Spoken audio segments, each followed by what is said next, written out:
All right, testing my mic here.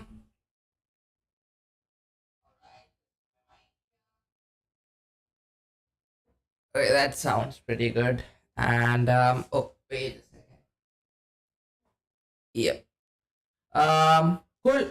Let me switch to my overlay here, coding overlay, and yep, there we go. We are back live again, and yeah, we are gonna continue with our JavaScript course. Last time we left off at making we were midway making a dice roller tool thingy, so we're gonna continue with that. And yep, let's do that. Oh, 1 second here.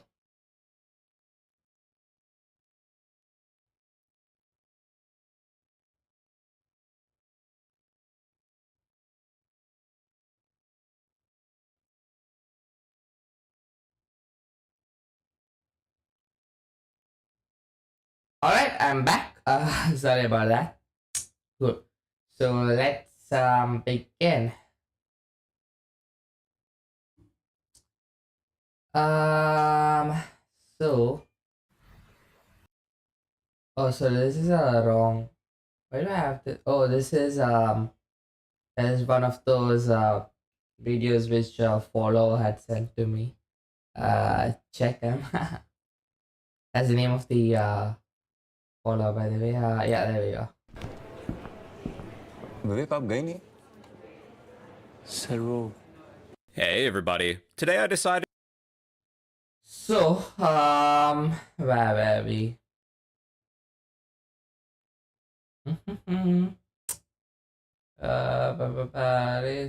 Yeah, dice roller program.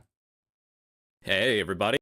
So in today's video we're So we were going to use about to recreate this. I believe my desktop audio is gonna be louder than usual, so and there's no way I can actually, you know what? Can I monitor this?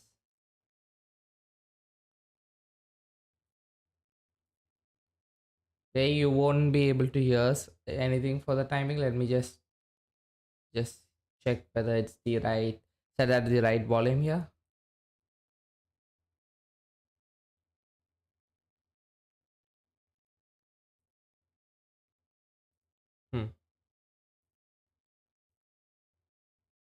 maybe on your desktop. Once you have create a new folder. New folder. I'll name my folder Geez, I don't know what's whether that's working or not. What do I do here? You know what? For the time being, I'm just gonna play on, do some live not troubleshooting, but live setup here, I guess.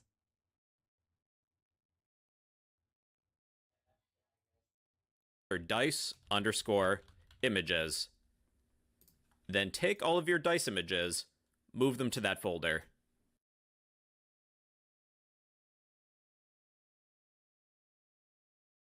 I will create a div section. This div will have an ID of container to contain our program.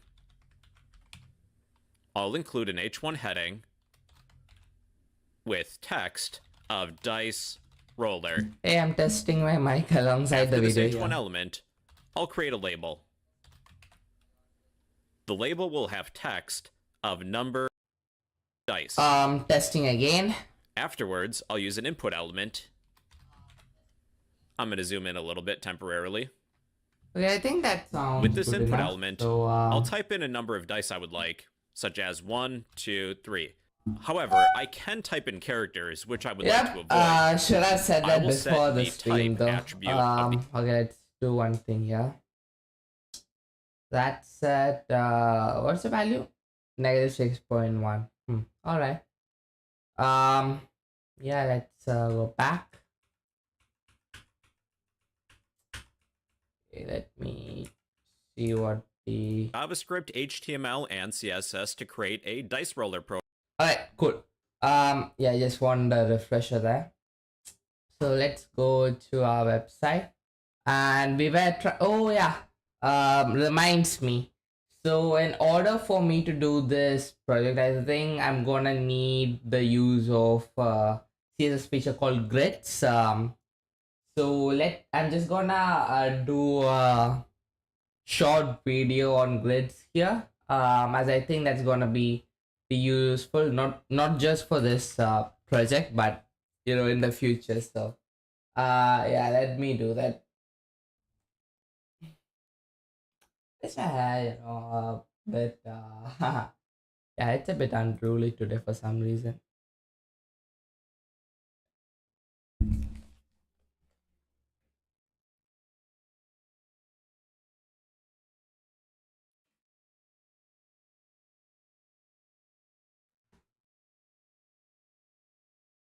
All right, that should be that should be good enough. All right. So let's see here.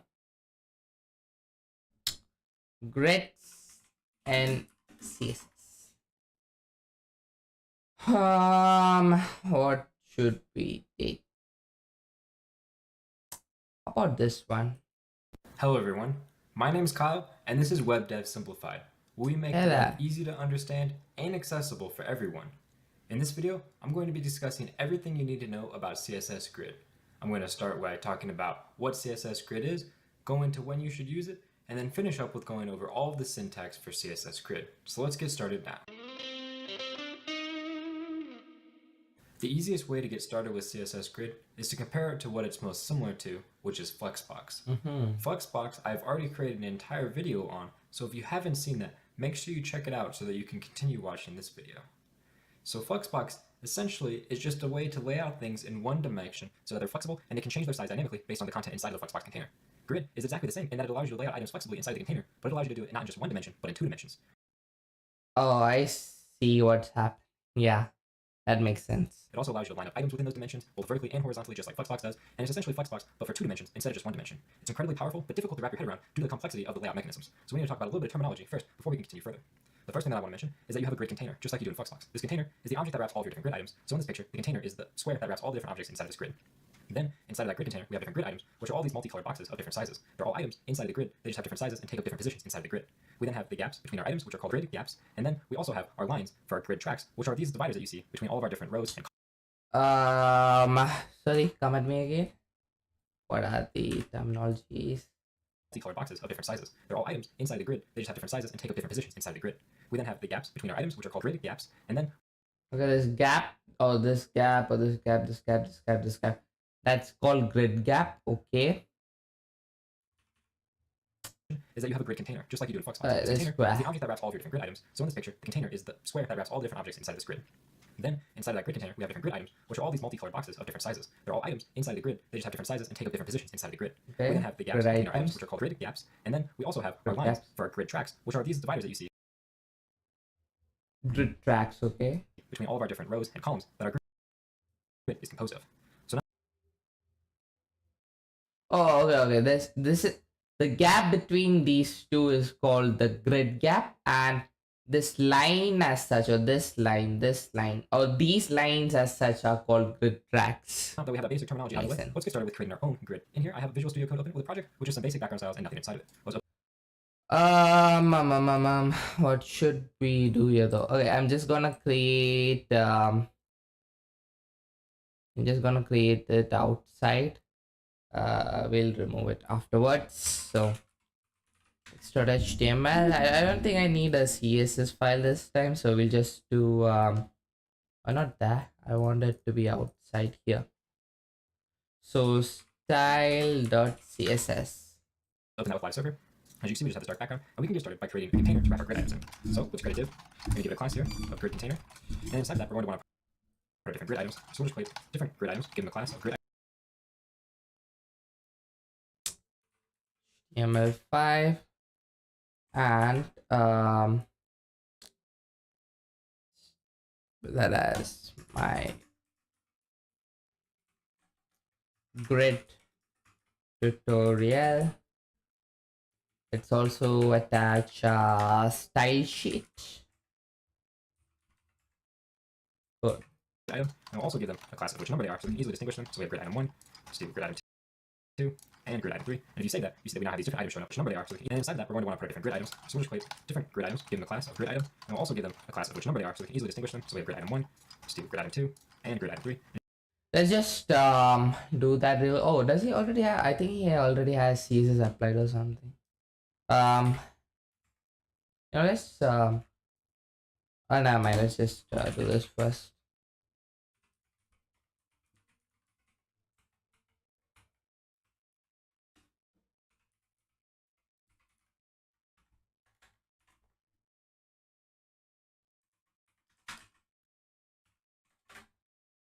And if you say that, you see that we now have these different items showing up on our screen, so they're easy for us to visualize. All right, and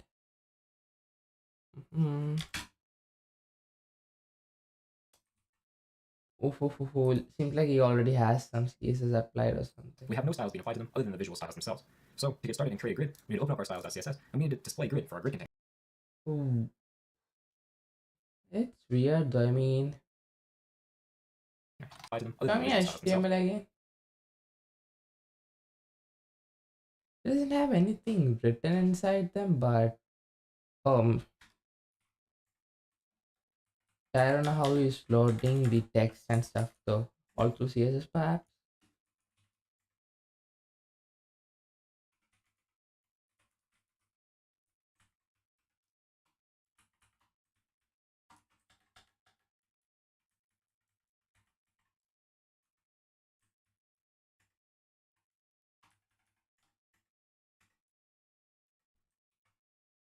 So to get started and create a grid, we need to open up our styles.css, and we need to display grid for our grid container. So we select our grid container, and in here, I'm just gonna do grid 1 and 2, 3. Why did command prompt pop up all of a sudden? Grid 2, and then we also have grid 3. we just put display grid. If you say that, you'll notice absolutely nothing changes, and that's just fine. It would be useful if he could just maybe if I go inside here. Coordinate for this video, okay. Maybe this would have the CSS. Oh yeah, there we go.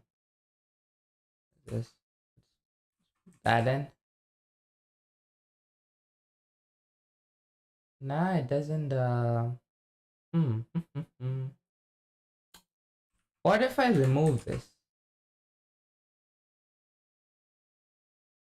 It removes everything. So CSS is somehow. I mean, does it remove everything or?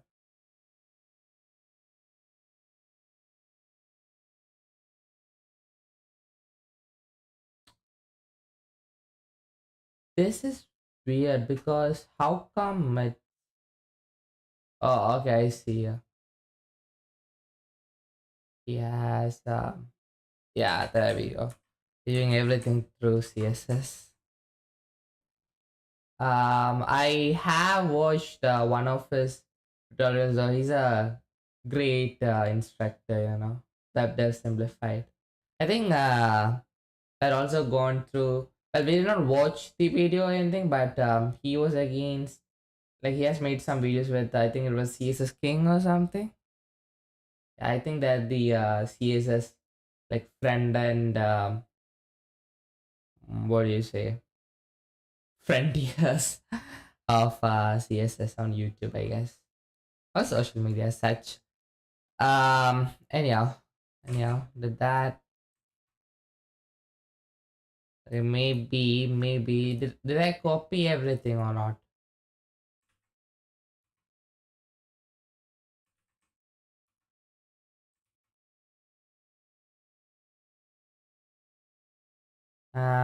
Let me remove that. Um, maybe I misspelled something here. Program. Oh, This wrong video. fine. So other than the visual styles themselves. Grid container, grid. Oh, this should be labeled as grid item, grid item. 1, 2, 3. Okay. Maybe now we should get, there we go. Okay, that's coming right now. So I'm just gonna delete that, and does that work? Yeah, that works. All right. So 3, and if you say that, we now have these different items showing up on our screen, so they're easy for us to visualize. We have no styles being applied to them other than the visual styles themselves. So to get started and create a grid, we need to open up our styles.css, and we need to display grid for our grid container. Geez, the video is too small here. Let me just, yeah. So we select our grid container, and in here we just put display grid. If you say that, you'll notice absolutely nothing changes, and that's just fine. Grid by itself doesn't define any rows or columns for us to work with, so by default, it just looks exactly the same as normal divs inside of your container. What you need to do to make grid become an actual grid is to define specific columns or rows for your grid. So to do this, you'll use grid, template, and then you'll say columns if you want to define your columns. And in here, you put a list of all the different column sizes you want. You can use percentages, pixels, EMs, REMs, whatever you want to define your sizes. So for example, if we wanted to have a 200 pixel column and a 100 pixel column, if we say that, you see we have a 200 pixel column on the left and a 100 pixel column on the right. And then, Wait, sorry, go for ahead. example, if we wanted to have a 200 pixel column and a 100 pixel column, we say Okay, 200 pixel column and 100 pixel. Oh, so this is half of, okay. that. You see we have a 200 pixel column on the left and a 100 pixel column on the right. And then our grid wraps But why is this column like to the next row where it has another 200 pixel column. So our grid is essentially, we say that, you see we have a 200 pixel column on the left and a 100 pixel column on the right. And then our grid wraps to the next row where it has another 200 pixel column. So our grid is essentially 2 columns wide and it has a 200 pixel column and a 100 pixel column. But what if we wanted our columns to flexibly size? Oh, is it like 200 pixels, then 100 pixels, then starts at 200 again? Is that it? Pixel column. So our grid is essentially 2 columns wide and it has a 200 pixel column and a 100 pixel column. But what if we wanted our columns to flexibly size themselves based on items inside of them? That's where we use what's called the fraction unit. So instead of 100 pixels, Okay, let's play around with this property first.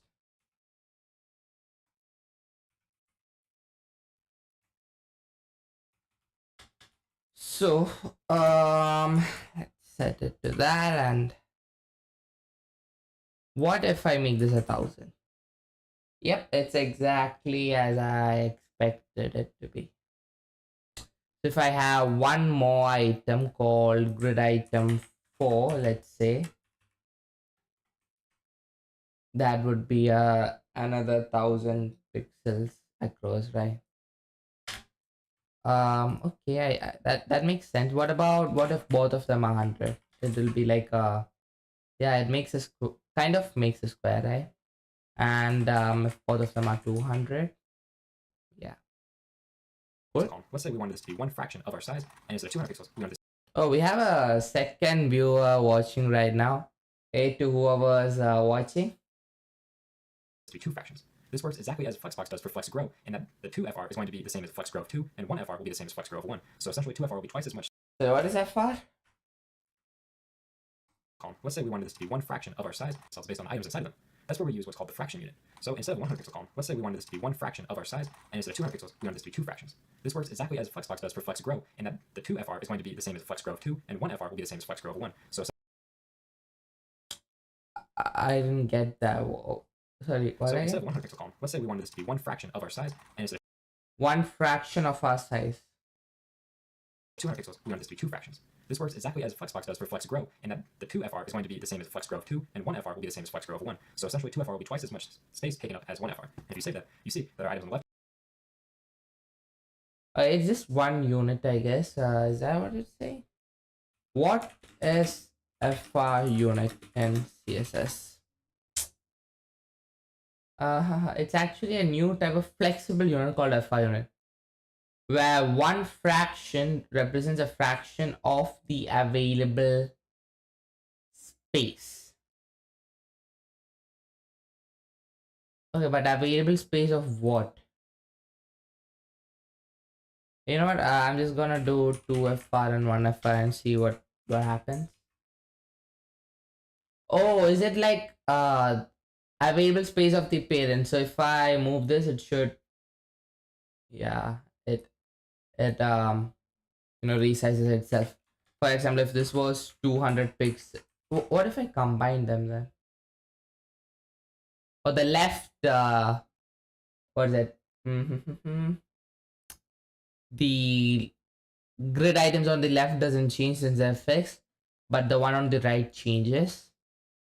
I see. So it's basically if I have two fractional units here and one fractional unit there, our I think this was a div, right? Yeah.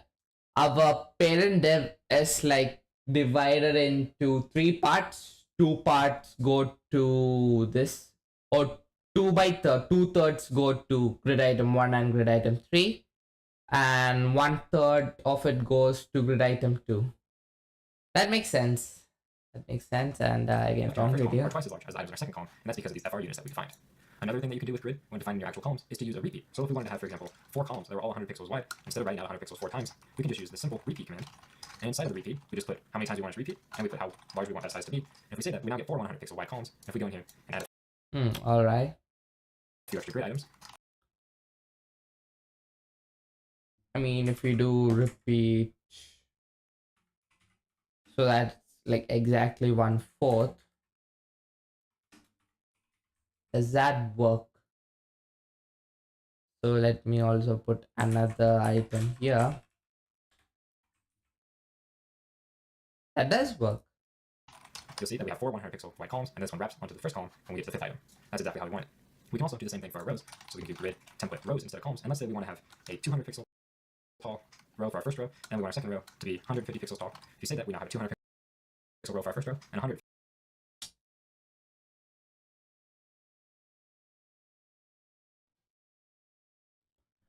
Um.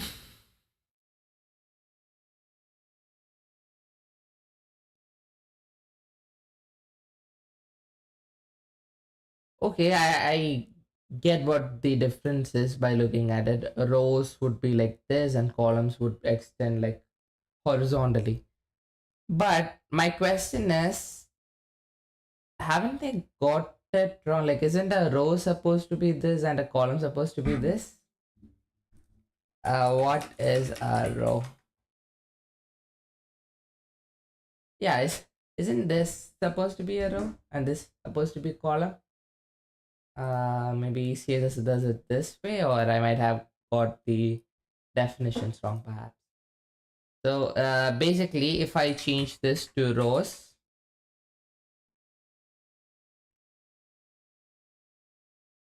or maybe not, maybe not.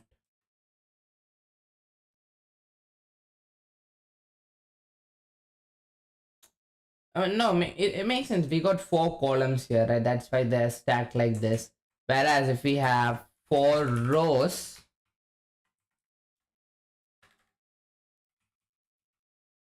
this is what would happen, right? Like it would go, it would take the entire space of the row. What if we have just 3? Oh, sorry, I mean, like we have just, oh, wait, 2 for right now. Yeah, I guess that wouldn't make much sense. Yeah.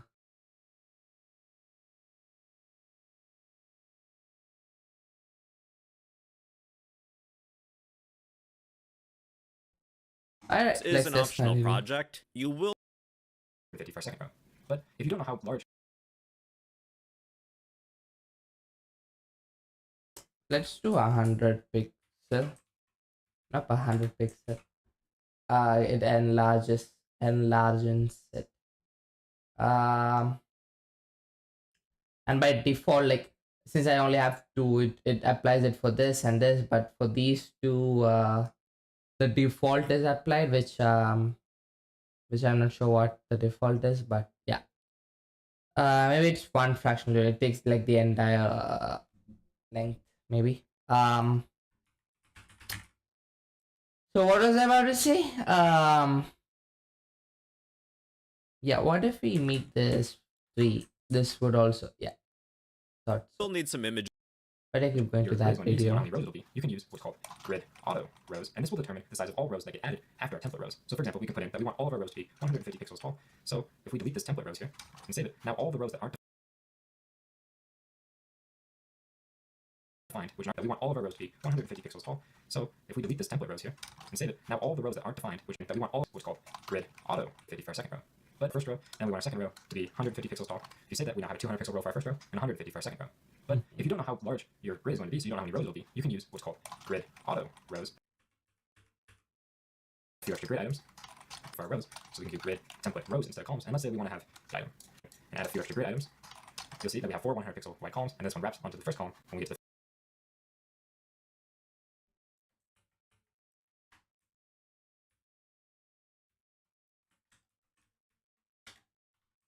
fifth item. That's exactly how we want it. We can also do the same thing for our rows, so we can do grid template rows instead of columns. And let's say we want to have a 200 pixel tall row for our first row, and we want our second row to be 150 pixels tall. If you say that, we now have a 200 pixel row for our first row and 150 for our second row. But if you don't know how large your grid is going to be, so you don't know how many rows it'll be, you can use what's called grid auto rows, and this will determine the size of all rows that get added after our template rows. So for example, we can put in that we want all of our rows to be 150 pixels tall. So if we delete this template rows here and save it, now all the rows that aren't defined, which in our case we have no defined rows, so all of our rows will be 150 pixels tall. If we add back in, Also, it automatically calculates how many such child elements are there. that grid template rows, and we make our first row 200 pixels, but we don't define our second row, it'll just default to this auto row of 150. As you can see, our first row is 200. That grid template rows, and we make our first row 200 pixels, but we don't define our second row, it'll just default to this auto row of 150. And as you can see, our first row is 200, and our second row is 150. Let's change our columns back here to be First row is okay. That makes sense. So specific, like this has more in it's more important than this. 200 pixels and 250 pixels, just so it's easy for us to see. We'll get rid of all these things for our rows and save that, and now we have our nice 2-column layout. And let's add some content in. So let's do template columns.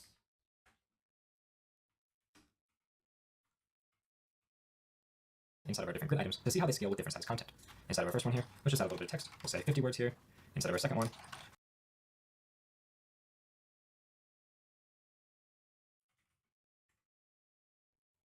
we'll just add 25. And if you say that, Oh, okay, all right. I didn't know we could do that. I knew we could append lower and with some text, but no, if we did this, it would been 50 words there. inside of our first one here, let's just add a little bit of text. We'll say 50 words here. Inside of our second one, we'll just add 25. And if you say that, you see that this first grid item is much longer than our second grid item. And our second grid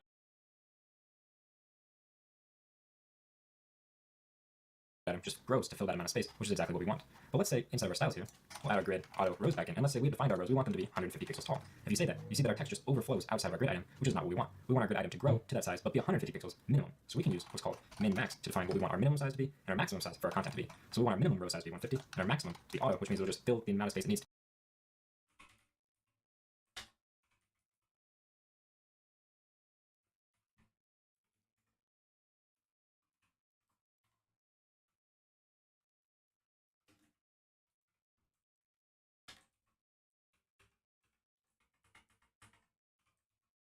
Put its content. If you say that,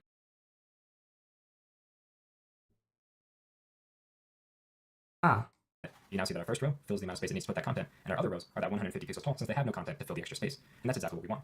Now let's remove that content from here so we can see our view a little bit better. And there we go, we got our rows back exactly like we want. And now we can talk about spacing our rows and columns apart from each other.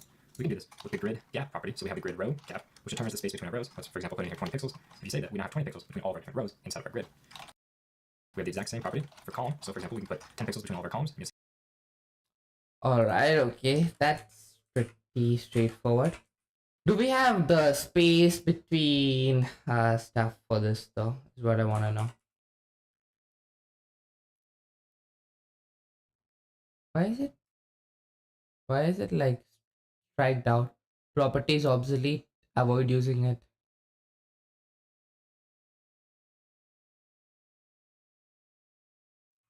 It's not used anymore.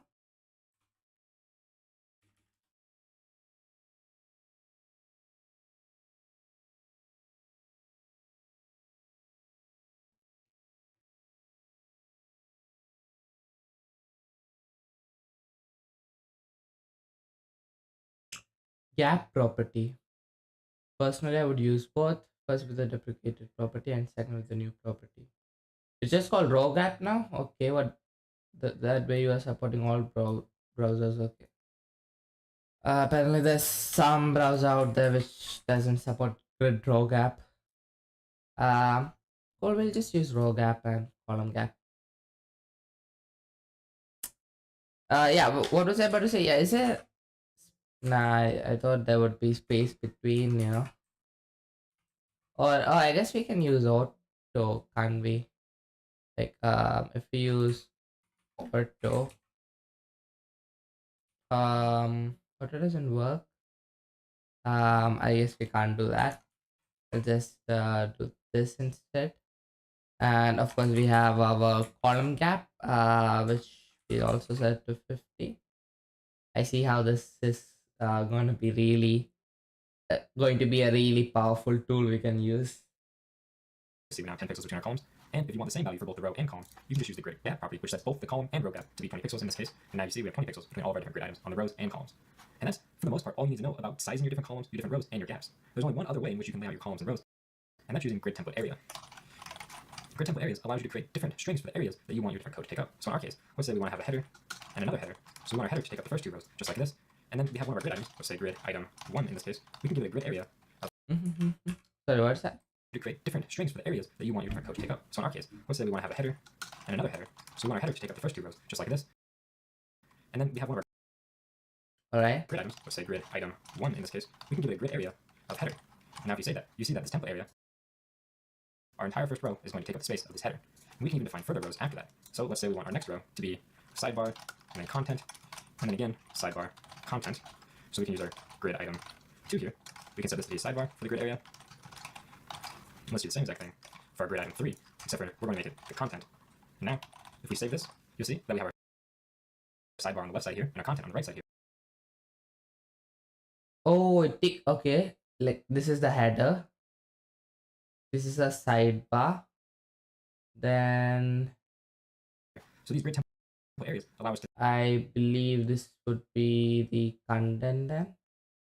name our different items based And then there's gonna be our on sidebar the and area, and content. then again. position it in our I mean, he didn't put 4 and 3, so maybe that they go back to the default, I guess. rows using the template concept. So we lay the rows, the areas that we want for each row. So for example, column 1 will be header, column 2 will also be header, so it'll span both of those columns. Our sidebar will be in column 1 for both row 2 and row 3, and so on. So it'll follow the template columns and rows we have set up, and it'll put these objects in the different areas that we defined. This is great for when you want to reposition elements on different size screens, or shrink or grow elements based on your screen size. But it's not something that I use very often when I'm creating grids, because I prefer to style my elements using grid column and grid row on the elements, which we can talk about now. So let's remove these template areas and these areas from our different items. And we can do the exact same thing of spanning across our different columns by using grid column start to determine which column the grid item should start in. So in our case, we want it to start at the very first column, so we'll just put 1 in here. And then we can use grid column end to determine where we want this grid column to end. And you may think that we want to put 2 in here because we want it to end in the second column. But the way that the columns work and the rows work in our grid is a bit different. On the right here, you see that we have our very starting column, which is on the far left. This is column 1. Our second column is actually this break between column 1 and column 2. Oh. So this track, right? That's the terminology, right? Is considered to be another column. So our second line is right here in between grid item 2 and 3. And then column 3 is actually the line at the very end of our page, because each column that we have, each section has a start and an end. So if we started at 1 and ended at 2, we would just be covering up this first section. And if we want to start at 1 and go to the end of the line, we'd have to use the column end of 3 here. And if you say that, you see that now we still span the full header, which is exactly what we want. If we Okay, really quick there, I'm just gonna test that out.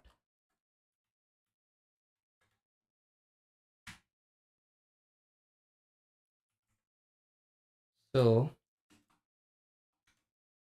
what I'm gonna do is gonna set grid column start and end to be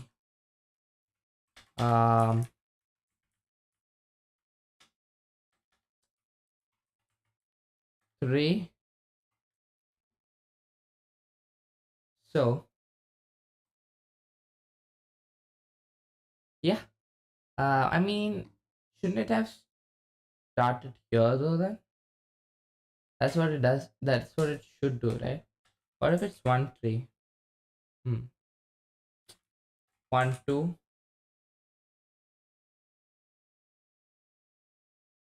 Make it 1 3 again. Make it 1 2.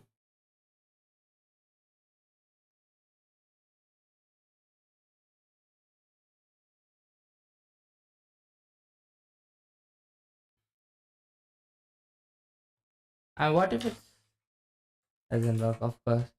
So this is 1, right? And this is 2, and this is 3. Hmm. All right. Okay. Okay. Just a di- Let's continue with the If we were to video. change this back to 2, like we mentioned earlier, you see that it only covers this first grid area. Another way to do this is to use -1, which will span all the way to the very end of the column. And there we go, you see that it goes all the way across the row, since -1 corresponds to the farthest away column on the right side of the page. You can even shorten this further by using the grid column property, putting our start at the beginning, using a slash, and then putting our end at the end here. And if we say that, we get the same exact thing as using grid column start and end separately. We can do the same thing again for our rows. So for grid item 2, let's use the grid row start, and we want to start in the second row here, so 2, and then we want to use grid row end, and we want to end in the fourth row, just like I mentioned earlier. If we end in the third row, it'll only fill 1 slot. We want to go to the fourth row so that it'll fill 2 slots, and we want to do that for both of our grid items here. In the fourth row, and we want to start in the second row here, so 2, and then we want to use grid row end, and we want to end in the fourth row, just like I mentioned earlier. If we This is second, and this is third, and this is fourth. end in the third row, it'll only fill 1 slot. We want to go to the fourth row so that Yeah, this is third, and this is fourth. it'll fill 2 slots. And we want to do that for both of our grid items here. If we save that, you see that we now get that same layout we created with the template areas. This is incredibly useful for creating layouts that span different sizes of our column. Also, you can use the span property. So if we want I mean, what if I do this?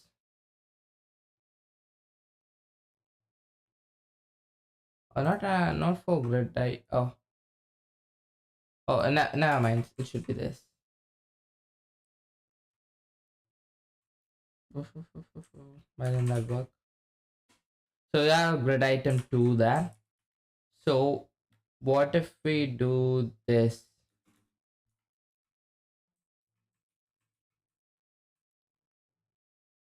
Why did that shift? First of all, we do have grid item 2, right? Yeah. I did 2, 4. Oh, okay. I see. It goes all the way till 4 is what it's showing me. So 3 and 4 like come up to here, and if it's just 3, it just goes back to the normal default thing. And if it's -1, what happens? It does this apparently. Oh, does it because its end is gonna be at 1? Maybe that's fine. Yeah, leave it as 2, 4 right now. span 2 columns, and we could just say span 2. And you say that it'll now take up 2 column widths. Same thing down here with our grid rows. We could change this to be span 2, and I'll just take up 2 rows. Different sizes of our column. Also, you can use the span property. So if we wanted this to span 2 columns, we could just say span 2. And you say that it'll now take up 2 column widths. Same thing down here with our grid rows. We could change this to be span 2, and I'll just take up 2 rows. And same thing down here. There you go. Now our properties, our items, are spanning 2 rows. We could even change this to be span 3, for example, and now this grid item 3 is spanning 3 rows, or even just span 1, which is the default, which means it's only going to take up 1 row Right. space. Same thing with column. Span 1 is the default, which means that it just takes up 1 column and 1 row by default. So now let's remove all these different grid column layouts here. That way we have our grid back to how we want it to be. And now we can start to talk about how we can align our grid container and our grid items inside of our container. This works very similarly to how Flexbox works for aligning items using align items, justify items. So in our case, there's 2 types. We have the items and the content version of align and justify. So there's align items and justify items, which is how we lay out the different grid items inside of our container. And then there's justify Oh, instead of content, it's replaced by items now. content and align content, which is how we lay out our actual grid container inside of the container that's inside of. So let me show you an example by justifying our container and aligning our container. So we'll use justify content, which is what is going to Let's just get rid of all of that. And we're gonna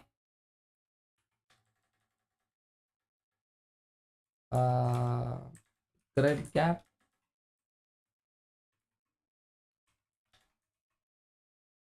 contain our container and make it move around. And we'll just say center, for example. If we want our grid to be in the center on the horizontal axis, Let's get rid of the content there.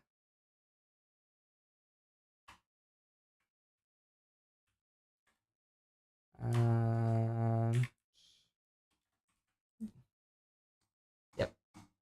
if you say that, you see that our grid is now in the center. And if we increase that, you see it a little bit easier that it's in the center of our screen. We can change this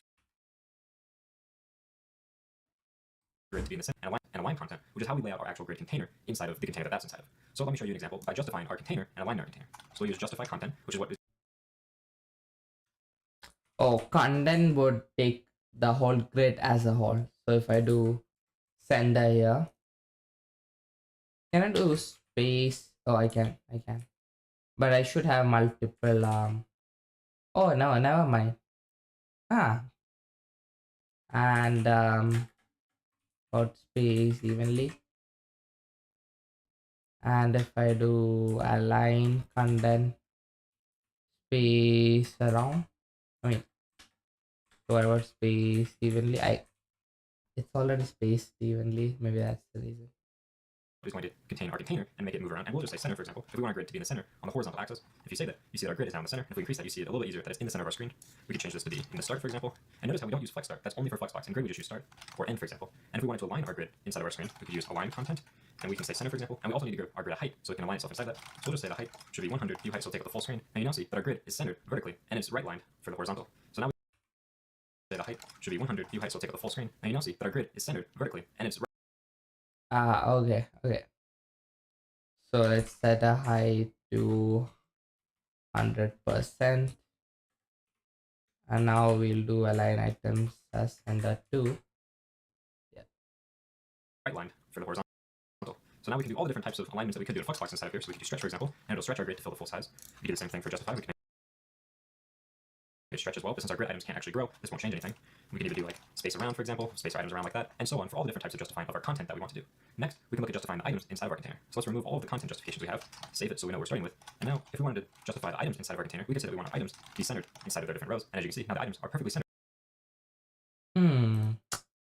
All right. Justify items center inside of their corresponding columns. And if we wanted to center them in the row, we would use align items of center. And this will now center them inside of their different rows, which is perfect. We can also change this to be start, for example. And it'll be at the top of the row. And for the bottom of the row, and so on. And we can also do the same thing with justify, for example. And by default, these are both set to stretch, which is why you see that our sizes on our things look like this when we have no justifying of our items. And these properties can be overridden on the different elements inside of our grid. So let's say we want to take our first grid item 1, and we wanted this one to be aligned at the top of the row. We could just say align self, start. If we say that, you now see that it's aligned at the top of the row, and everything else is aligned stretch. We can also override justify, so we can say justify self, and we want it to be in the center. And there we go, you now see that it's aligned itself in the center horizontally. And that's how we can override any of the different justify properties or the align properties on the individual grid items and set them on our container using justify items and align items. This whole aligning and justifying of containers and items works almost exactly the same as it does in Flexbox. So again, if you haven't checked out my Flexbox tutorial, make sure you check that out for more in-depth explanations on these justify and align properties. And that's everything you need to know in order to get started creating grids using CSS. It's very similar to how Flexbox works, but it allows you a lot more in the way of laying out your elements due to it being in a 2D nature as opposed to a one-dimensional nature. Flexbox and grid were designed so that they would work amazingly together, and using Flexbox containers inside of your different grid items is one of the best ways to lay out a site in my opinion. And luckily support for grid and Flexbox is nearing almost perfect in all modern browsers, so you can use this on modern sites and not have to worry too much about supporting older browsers unless you're trying to focus on Internet Explorer 11, for example, which does not support grid fully. I know this was a really quick overview of everything that you can do in grid, so if you're confused with Internet Explorer doesn't support grid.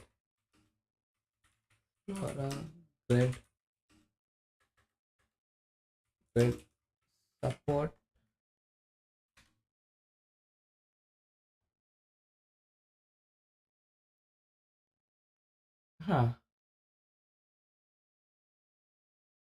Yeah.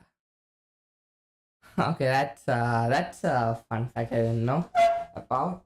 Let me just let's see here.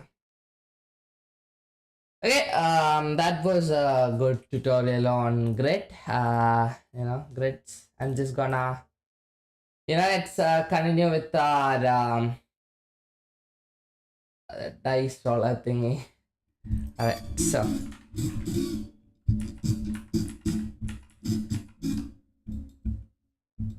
my mic makes a lot of sound when I move it around, doesn't it? I can't even hear it through my audio.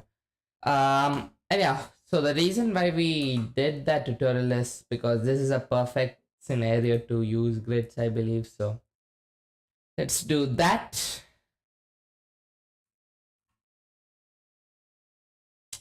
So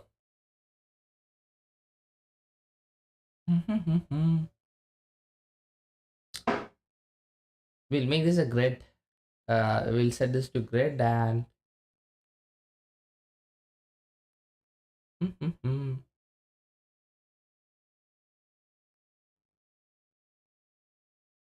let's do that first.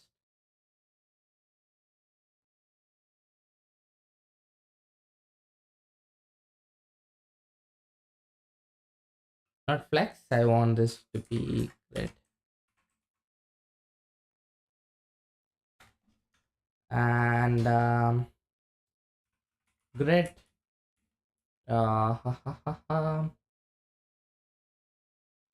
grid template columns, I'm gonna set that to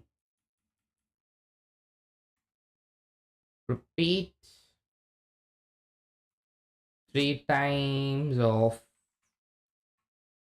Yeah, there we go. That worked perfectly on first try itself. Now we need a row gap of, just gonna see, what about 20 pixels? 20 pixels looks good.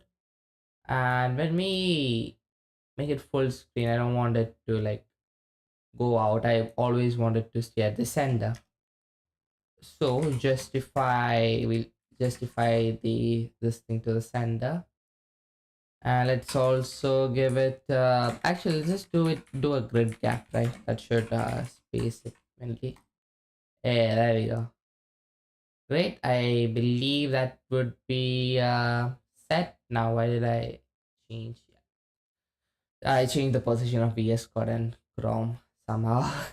Okay, anyhow, it's yeah, that should be good enough. And what do we need to do now? So if what happens if I just have one image and it automatically adjusts itself, right? Yeah, it does. And yep. Nice to work with. Dice roller program. This is an option. I mean, his when there are 4 dice, it's dices. Dice has plural, right? Plural for dice. Die. Die is a plural for dice. Okay, all right. I guess it's not dices. It's die. Anyway, it feels weird when I say die. No, I'm just gonna say dices. I'm gonna invent that word here. So when you have 5 dices, oh no, man, I just called it die. So when you have 5 die, it starts in the middle, whereas mine we have 4 here. But so when he has 4 die and 5, yeah, it's this one should start in the middle. So justify items. I'm gonna do sender, and I didn't do anything. Oh, align items sender. Nope. So I want this one to be at center.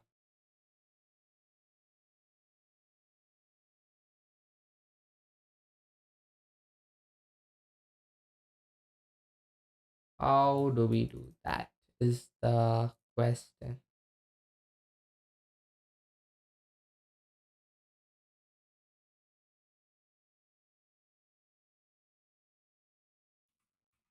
Set item in second row at sender CSS grid. Justify self.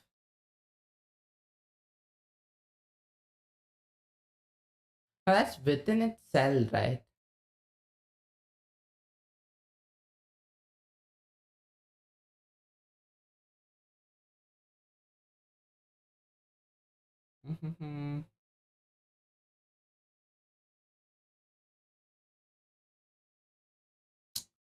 Yeah, there's no free space on rows with free space. In your case, only the last items are centered. Wait, but it is not. I mean, does it?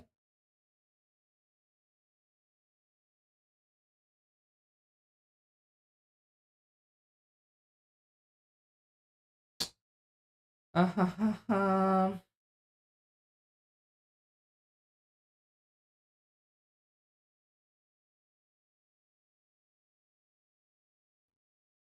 I mean, let's do width as 100%.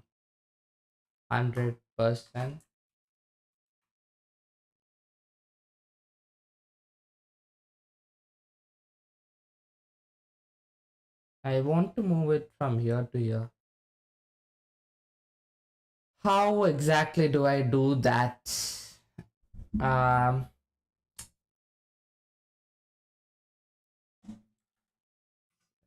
Second element to start at sender CSS grid.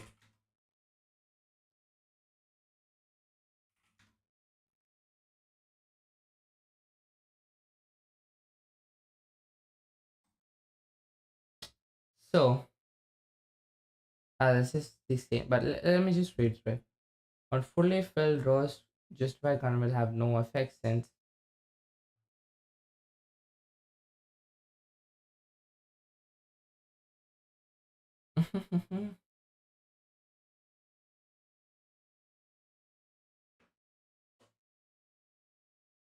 set it to sender. Tell what to sender.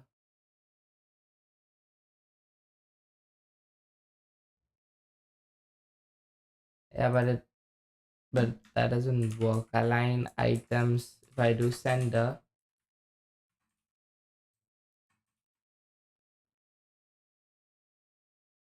skip a cell. CSS grid.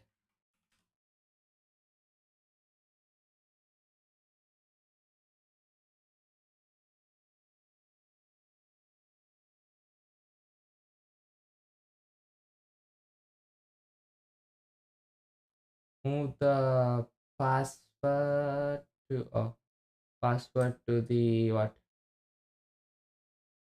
first column instead of the second one.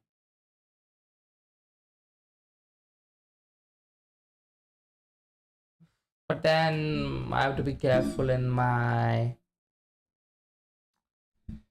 uh JavaScript part, right?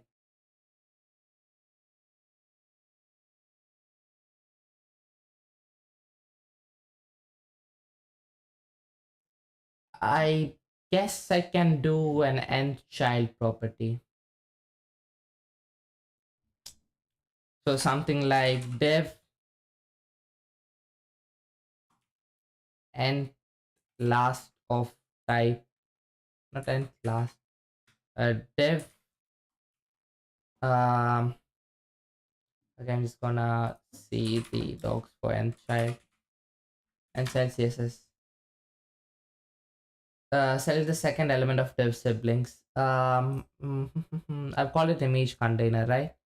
So dot image container, get the nth child as for the fourth child.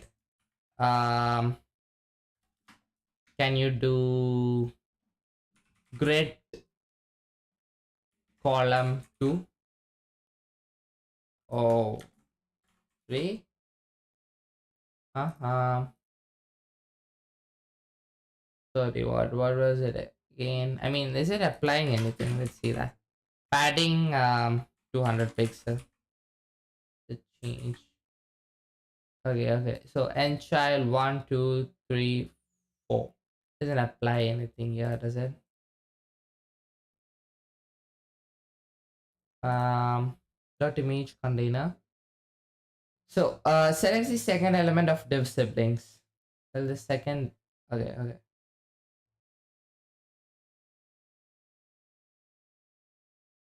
And child 4 doesn't work. Oh, is it because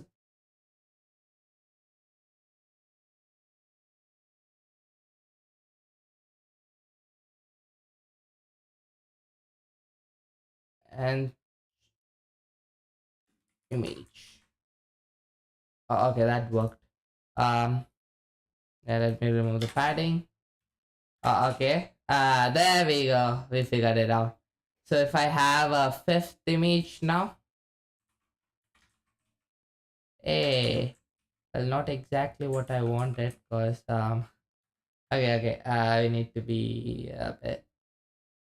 Okay, so let's think here. So when there's 5, what Additional happens? project. Hmm. Um.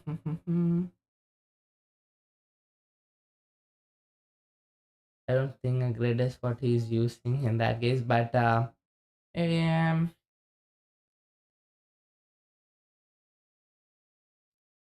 let's set the set it to 5 image or what? Okay, put one more image there. So need this to move a bit to the left side. I mean, it doesn't matter much, but let's see if we can do it. So, mm-hmm, um,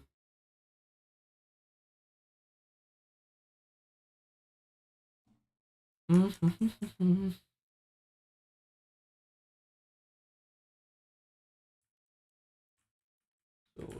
what if we do one fractional unit? Do change that back to what it was, or did I?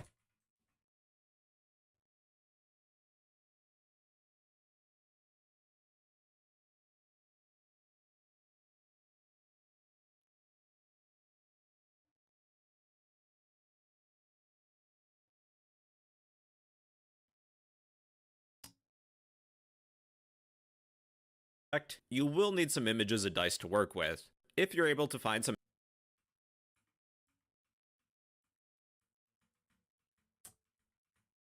Um, I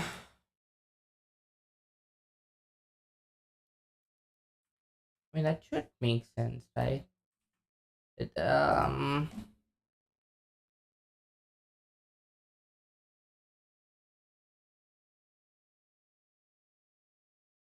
what if I remove this?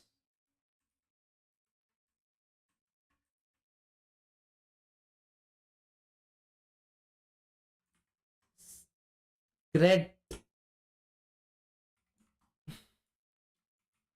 Ooh.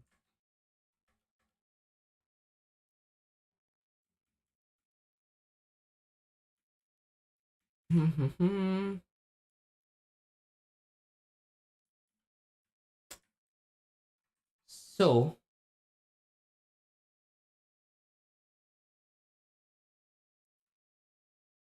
I mean, we could do this.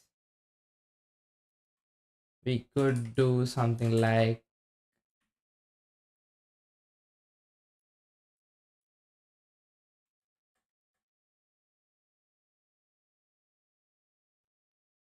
so basically we could do something like for the fifth child, not that for the fifth child, make the padding to the right 20 pixels. Maybe. Oh no, never mind, never mind. I mean, it's fine. We'll just go with this. Yeah, it's fine. Let's go with this. I think this looks good enough. So yeah. Um, we'll anyway see the solution. So, um, grid column 2, and yeah. Oh well, we do have one teeny tiny problem. Oh, I guess what we can do is for the sixth child, we just set the thing to 1. No, and that way if I guess it makes more it's a bit more beautiful if it's like huh, interesting.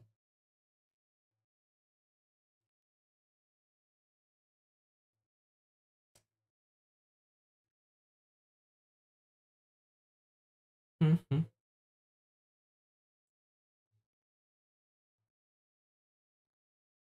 Can we do and what is it called again, and last child, and last child,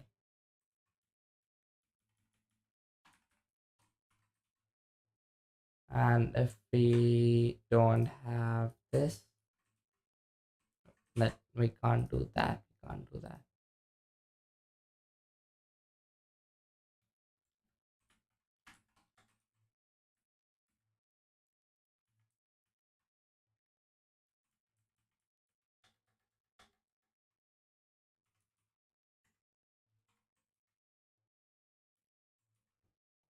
end child only when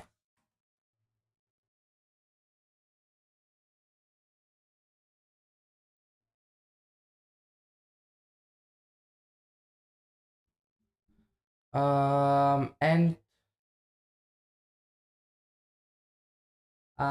end child only when L number of elements.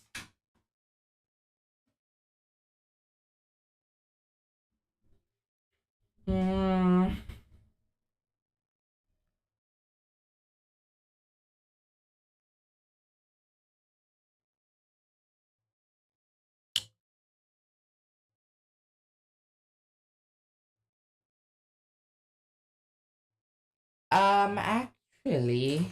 Actually, you know what? Set template rows just to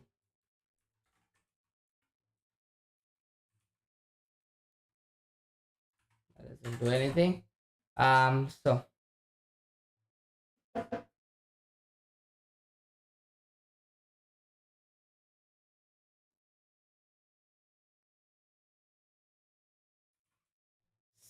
CSS selector only when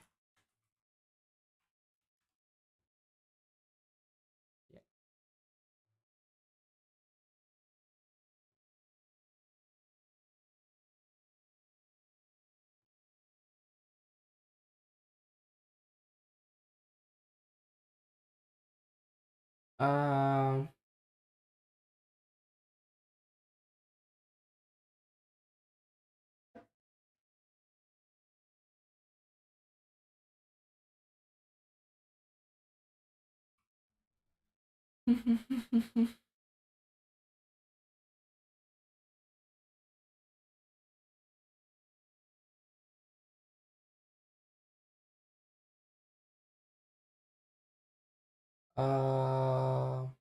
how do I target only the hmm.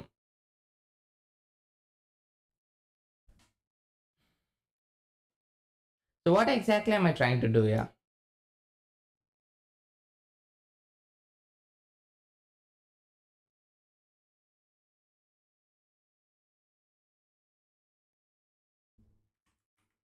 So basically, when there's a fifth child,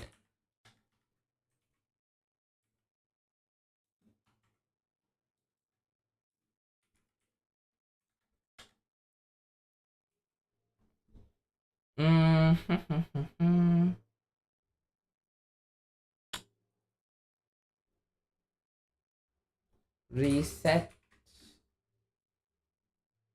reset another rule set in CSS.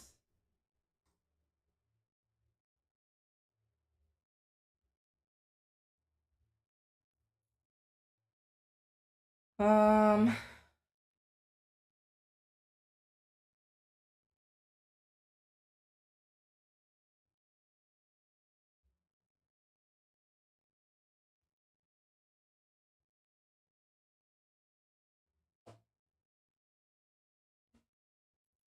oh, I guess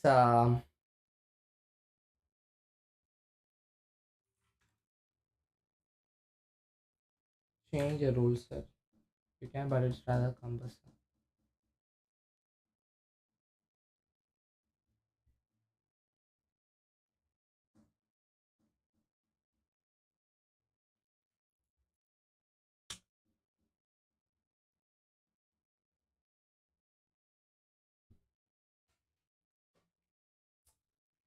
So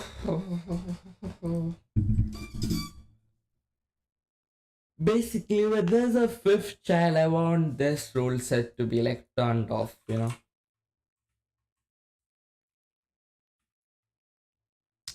Alright, I guess it's fine. We'll just go with this. We have CSS to write, so yeah. We'll see what solution bro code used anyways. So yeah. So that so let's change this.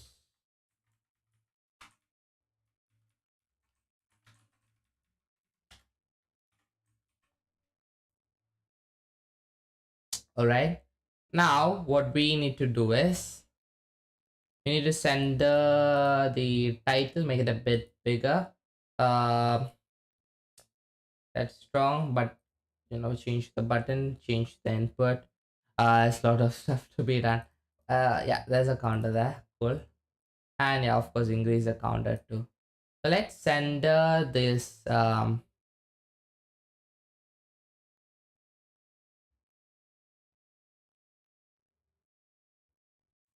mean, let's put this all inside this thing, and go ahead and dot main justify content sender. Okay, align item sender, text align sender. Okay, good. Next, we'll increase the heading. So let's see. Dot heading.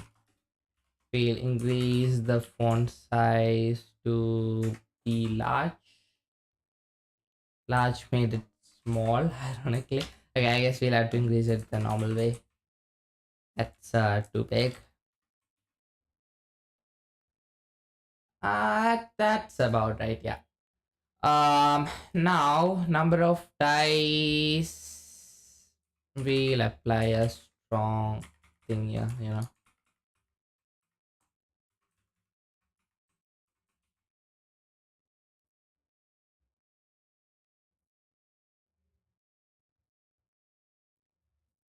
Now, so let's see. Um,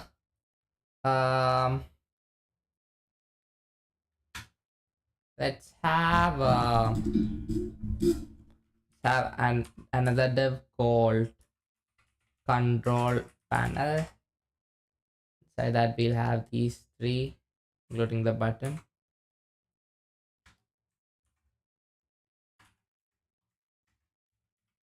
And we'll select the control panel. I guess we can do this, can't we? Can do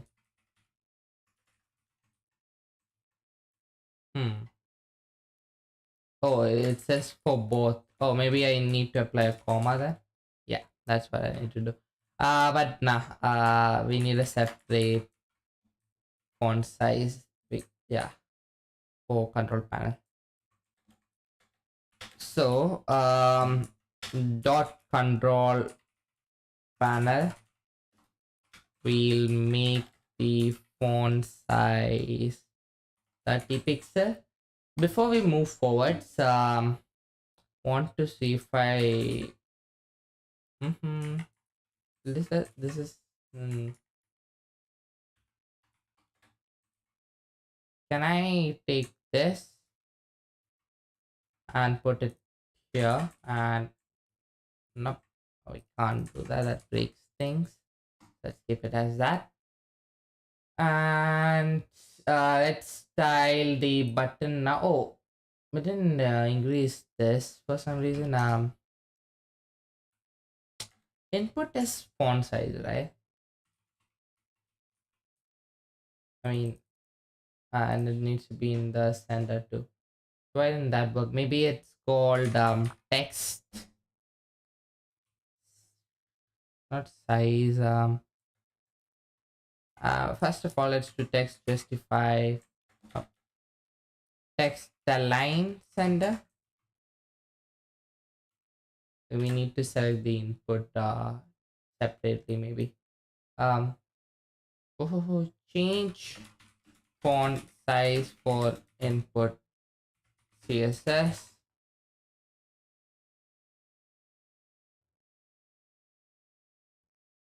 It's just font size itself, but it's not getting applied. Yeah. Oh, you know what? Let's select the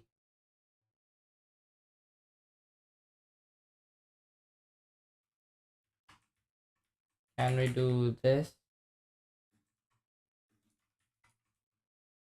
Okay, all right. And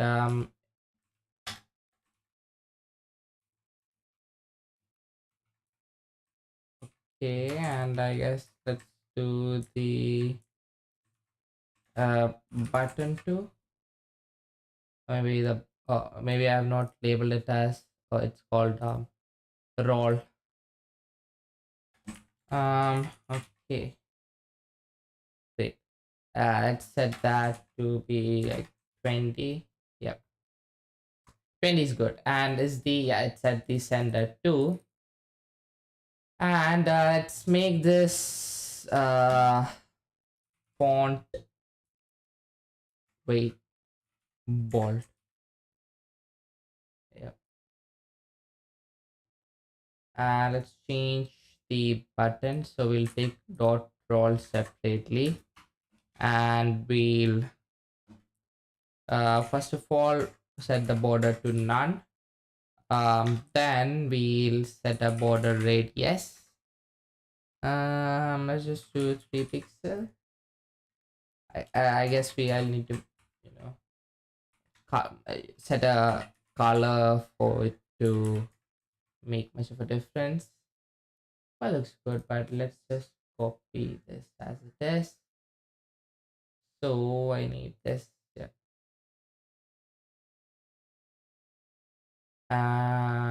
Let's copy this and let's paste that in. And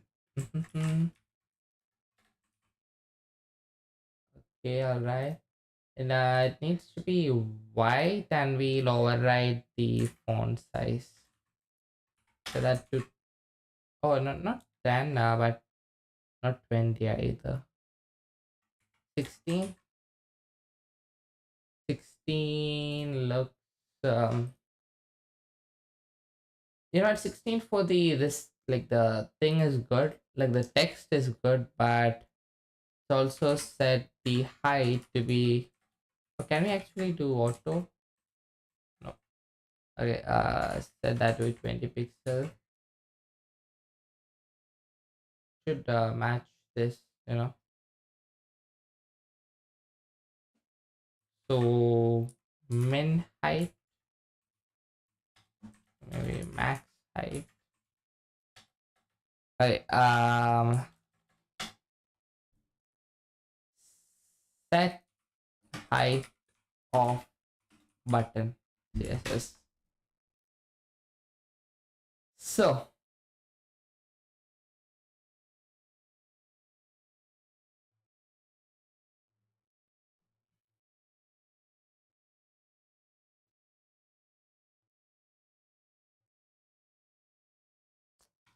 display inline block, and then set the height to 20 pixel. That's not changing. Okay, let's change that back. This is an option. I need this to be, so the aim is for this to be as, maybe I do 20 itself.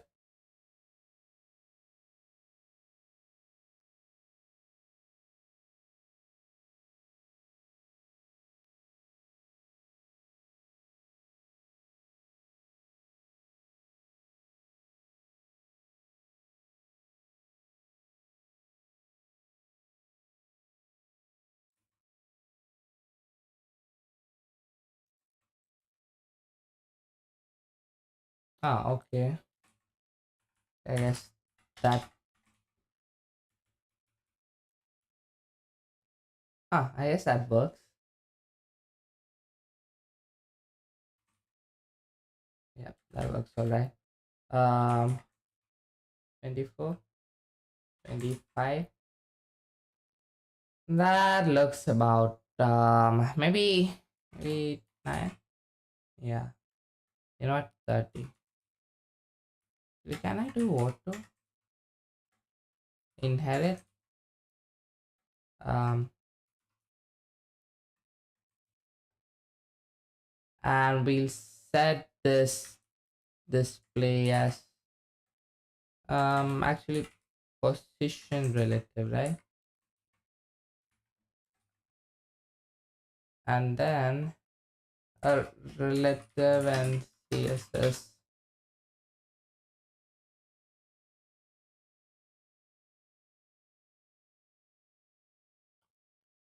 relative, and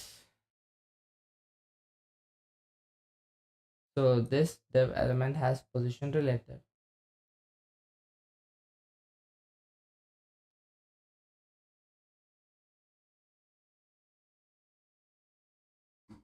Um, Position absolute.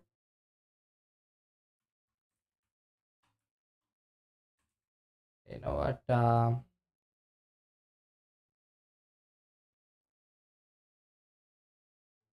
will just set it to this. This is good enough.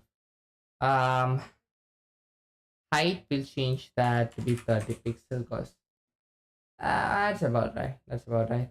Now, we're gonna set transition as point. I mean, 400 milliseconds. We'll see if that's any good. Why does that do that though? We'll just do the hover effect. Hover. I'm pretty sure that's wrong. Okay, let's just do the animation first. So dot roll. When I hover over it, I want it to so first of all, let's set the font color as white, and when I click on it, I want it to create that, I want the opacity to go down, right? So for click, is that click? No, that's focus. I want it to set the opacity to be like 10%. Let's just see if that works. Not focus then.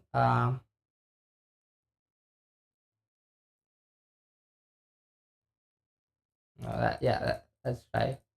Um, Pop effect button CSS. So why not opacity click.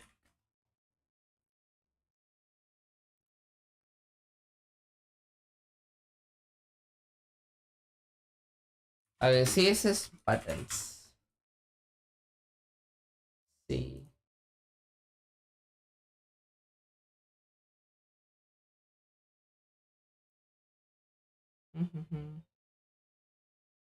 I mean, is not what I want.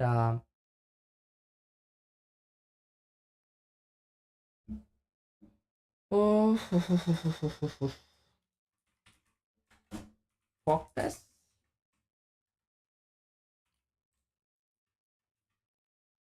Okay. Let's just do dot roll hover as we'll set the cursor as a pointer.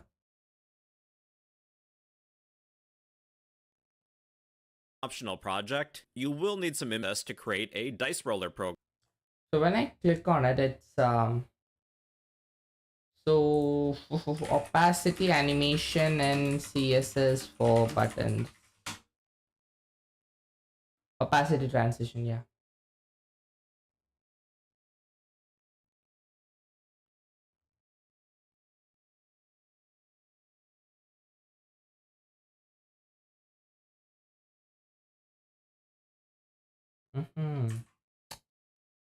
Is this it?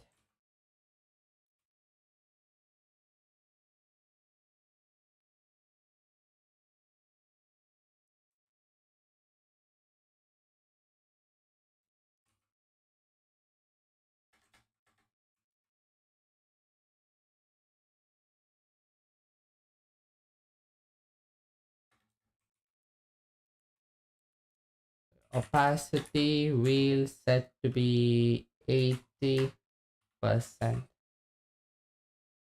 Okay. Okay, we got that effect. All right. Okay, let's make it a bit more. 60. But then we also want it to change. I guess we can just do that when it's at the hover state, right? Not on focus, but on hover rather. Yep. program. This is a JavaScript, HTML, and CSS to create a dice roller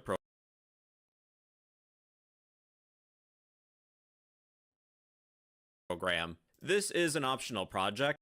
Okay, I think we have our CSS and styling and oh wait, we need to set that to ball and we should have it afterwards. So let's take in this, right? It's funny that I came in here to learn not learn but get a refresher on JavaScript and I'm just doing CSS and HTML most of the time. Okay, anyway, so this dice text, okay. The dice text. We'll increase the font size to, if that is 16, I'll make it, oh no, that's 20, right? So I'll make it like 13 pixels. See how that looks. I'll also set the font weight to be bold. Okay, I guess that 30 is a bit too much. 20, I mean 20, yeah, I guess it's the same size in fact. So yeah, dice 2 for, yeah, that looks good enough. Great, let's get to some JavaScripting finally. So here's what we're gonna do. We're gonna go to, well, why do we have hello.py there? Probably had it for some thing that I want to show on stream. I have maybe. Wait. So this is what we're gonna do. First things first, let me just remove this.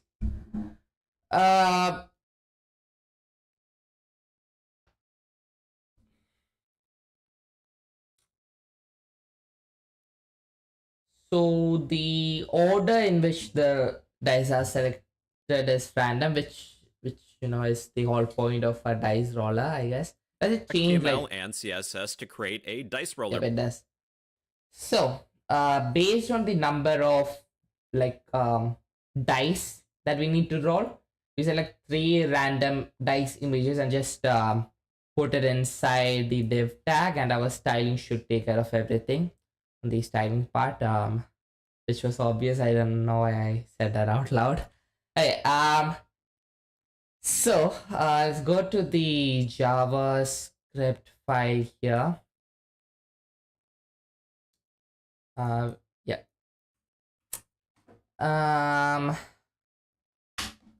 Here's what we're gonna do. Oh wait, this has I'm just gonna head back. I don't wanna see the JavaScript here. Okay, so let me just 1 second.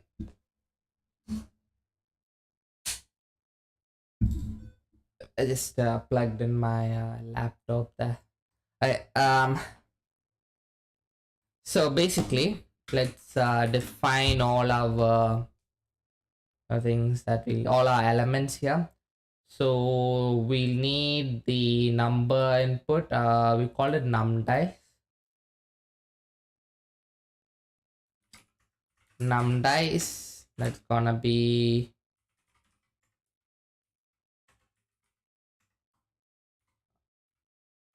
num dice, and we also need the dice text.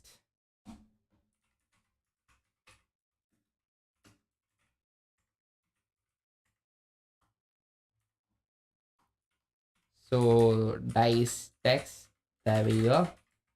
And we would also need the image container.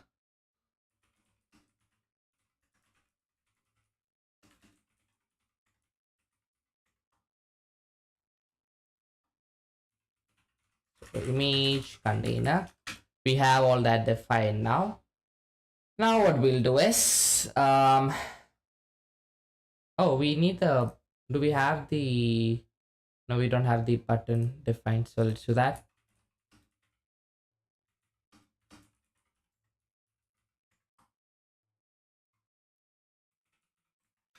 So basically role dot on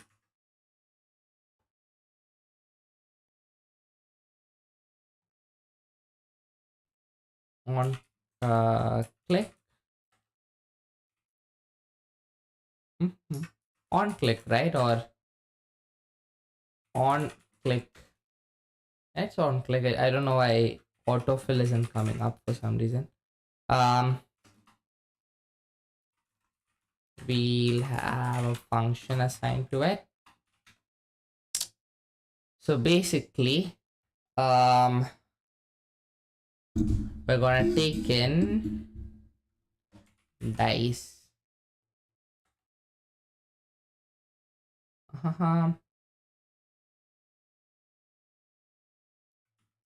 Number of dice is gonna be equal to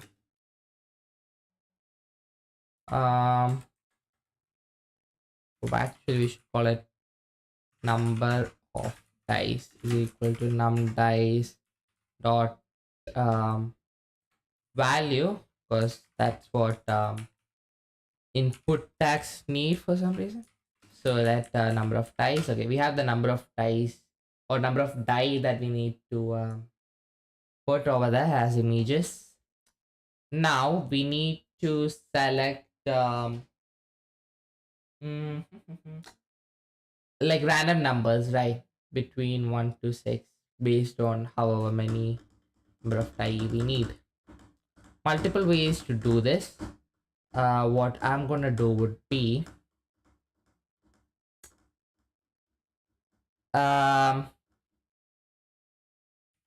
let die array. I'm just gonna set that to be an empty list here. And well,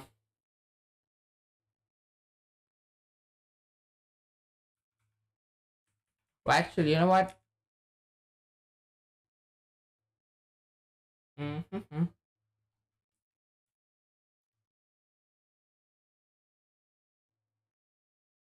know what? Never mind. Let's just do a for loop here. So for I was gonna type Python logic there. So we need to do a for there's a for off loop and for in loop. We need to do a for off loop here for arrays. We can do a for in loop too, but for off what's the syntax for that? For off loop JavaScript. Yeah. So for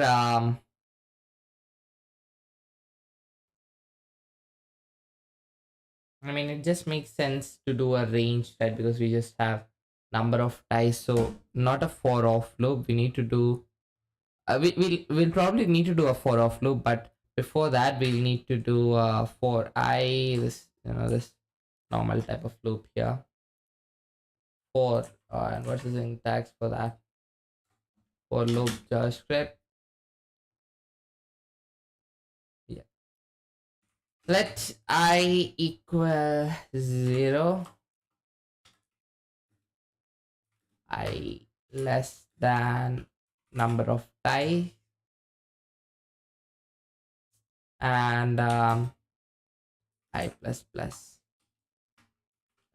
So we have two. If we need two loops, if number of dice needed, the number of die needed is 2, this would run for 2 times, right? Yeah, that's what we need.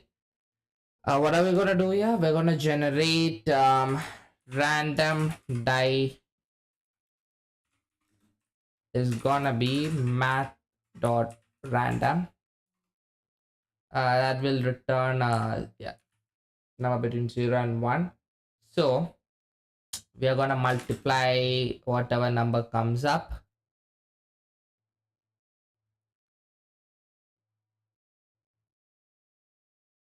Actually, you know what?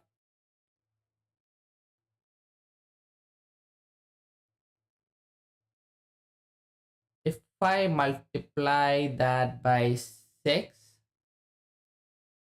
and then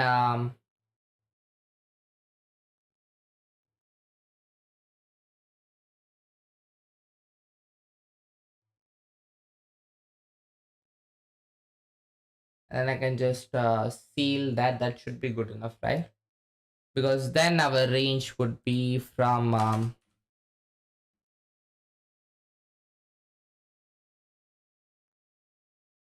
0 to 6 itself, right? This outputs a number between or is yeah, it outputs it does not output 0 or 1. It outputs a decimal point. So basically if it's like 0.1, it'll get 2.6. You can see that up will get 1.2, then it will be like 1.2. Yeah, I think we can do that. We can do that. So we're gonna seal that whatever comes up, mat dot seal.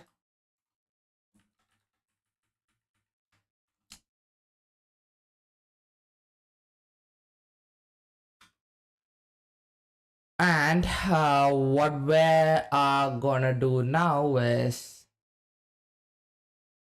yeah, we got our random die. We're just gonna do die array dot push the random die into that. And yeah, let me put those semicolons there. So we should have console.log. We'll print our die array, see what's in it right now. Yeah, I know we haven't handled the case where it's like 0, but cannot set properties of null. Oh, of course. And I have not put these semicolons anywhere here. Let's see. Okay, we got 3 there. So we got 1, 2, 3, 6, 4. 1, 2, 3. We have not got 5 yet. Yeah, we got 5 there. So cool. We got 5 also. So that's working. And we can do. I mean, technically, we can do like 10 if you want to. But we are gonna limit that to 6, I believe, right? Or maybe we aren't. I might limit it later. Maybe we'll do something like 9, limited to 9 or something. But getting back to the JavaScript code, we have our diary. So, and what is this gonna be? For let's say this is like yeah, we don't have anything right now. What happens right now? We get an empty array, okay, because this does not run. Or let's see what number of dice looks like.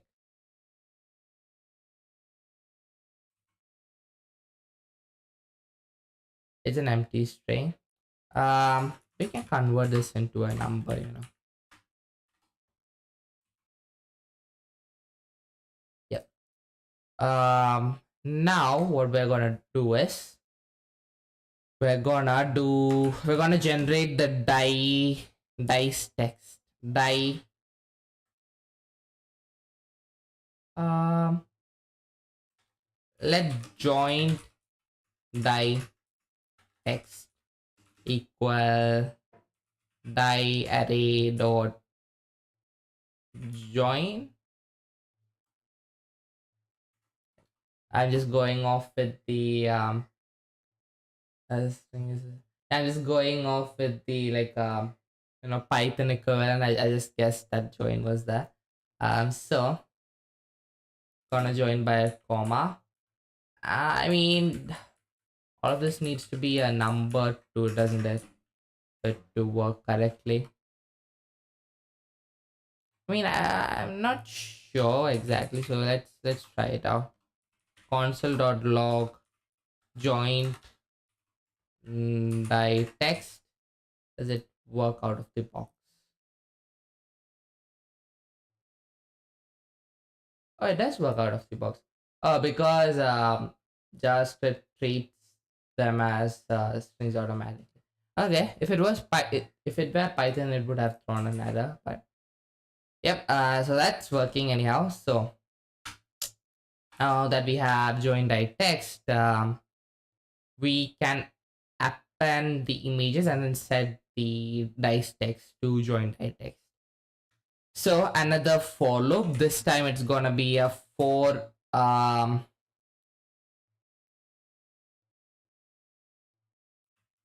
random die number of die array. Actually, for die of die array, can we do that? I think we can do that. For die of die array, or for let's just do random die number of die array. We're gonna, what are we gonna do, you ask? We're gonna append okay, how do I append HTML in JavaScript?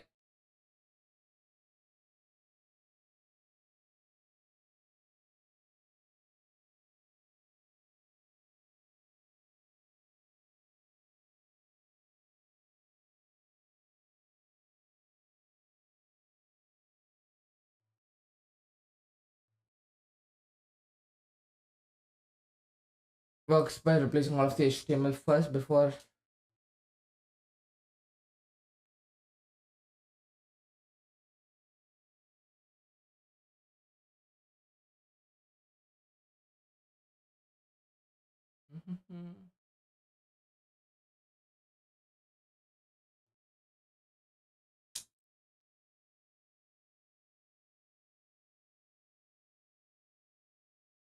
Oh, we can append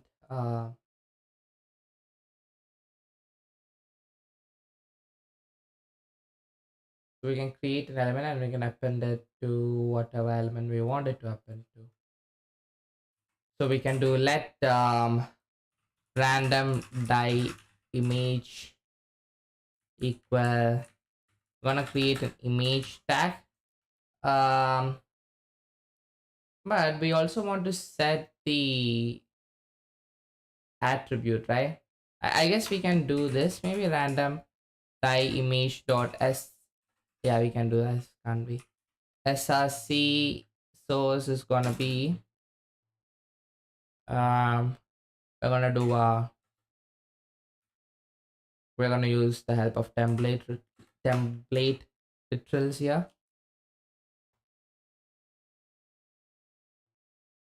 So that's gonna go inside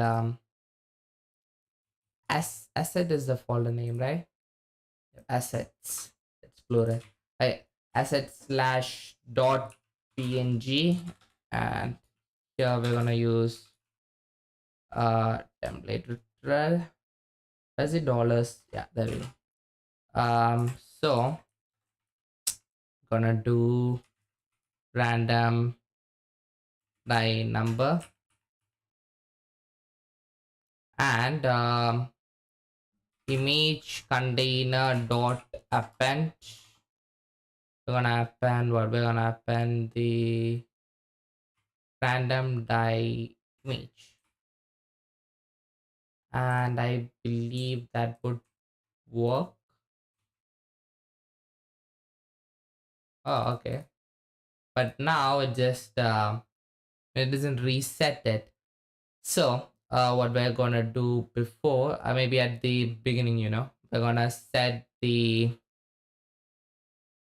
delete all elements in JS. Not that they are in JS node.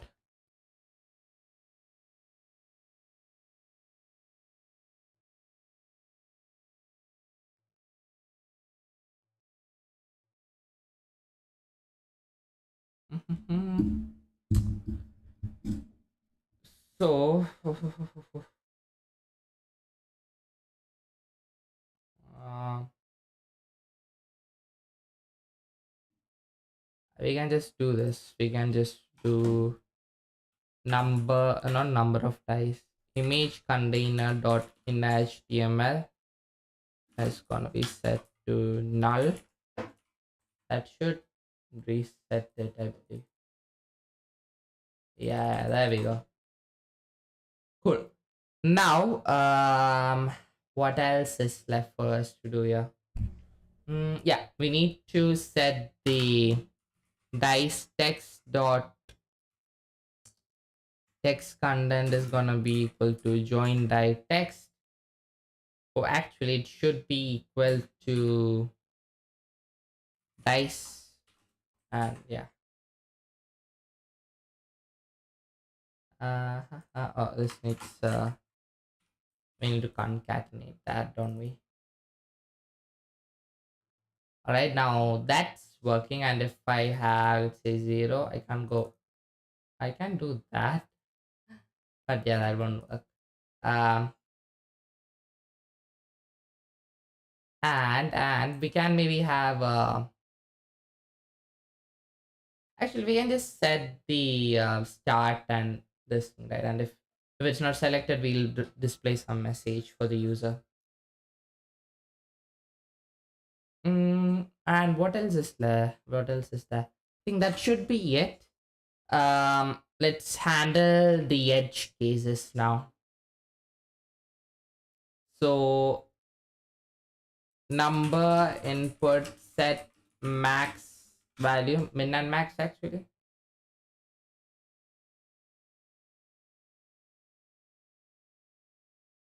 Oh, it has a min max. Okay.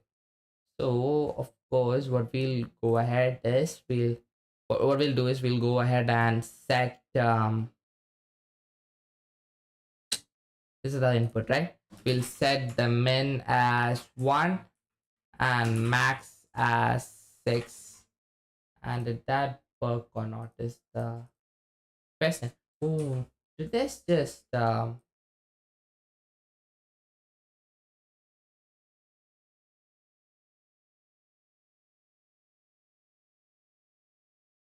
we go. I mean, setting min max for some reason resets the thing, we'll set the width separately, I guess. 1 2 3 4 5, yeah, that's the max. And if we have nothing and we hit roll, doesn't produce anything. Instead we'll produce a message of some sort. So first things first, let's go ahead and change the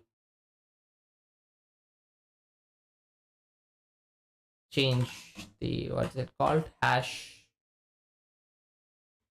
What did I name the ID again? Num dice. Okay, num dice to be set the width like to like 50 pixels. 50 is too low. 500. Not 500. What about one?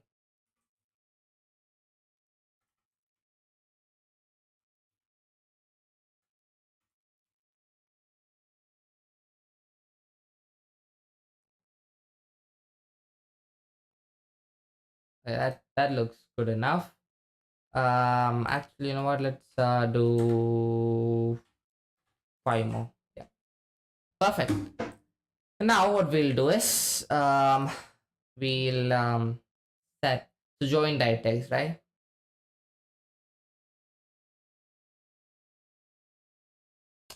Let's use a ternary operator here.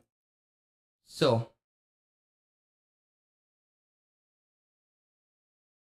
if we have die array, else set that to be equal to select number of dice to roll. You can set that as a default, you know. But let's just do this. So, okay, so let's just do a string.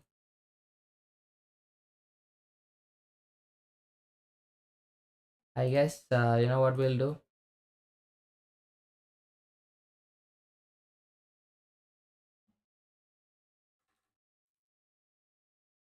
Um,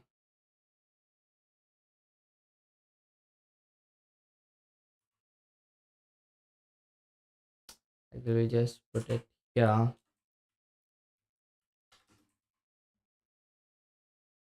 And if I, yeah,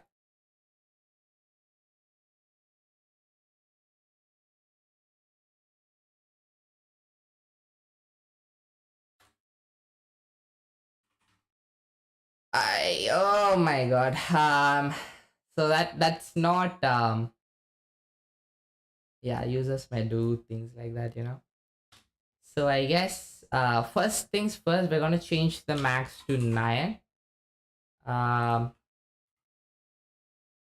and we're gonna, like, if the user tries to break the system, we'll say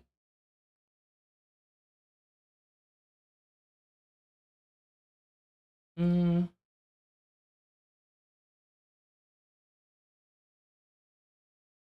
you know, we'll display something at the bottom here. We'll call it Easter egg. Okay, so here's what we're gonna do. We'll call p dot Easter egg. We'll Easter. So we'll set the text and everything to be the same.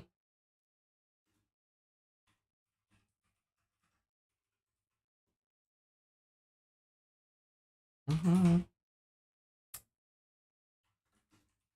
Nice try. Okay, so what we'll do is we'll go ahead and set. This is what we're gonna do. So, can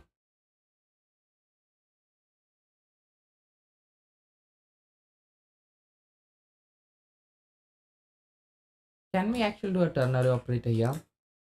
Number of dice less than 10, else 9. I guess we can. Or maybe we can't. So what happens in the console part of it? So number of dice.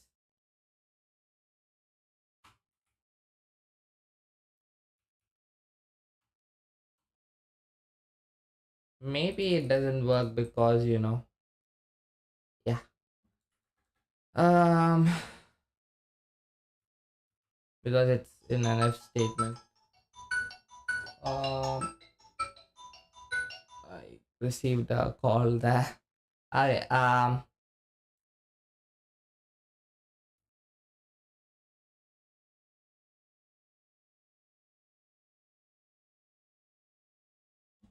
okay, so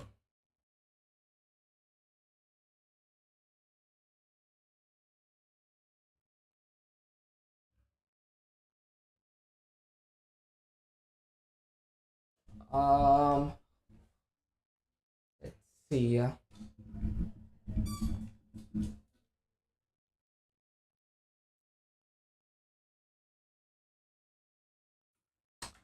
We'll leave it as number of dice, and what we'll do is we'll go up here and we'll set the num dice dot value as, and we do a ternary operator inside here is what I want to know.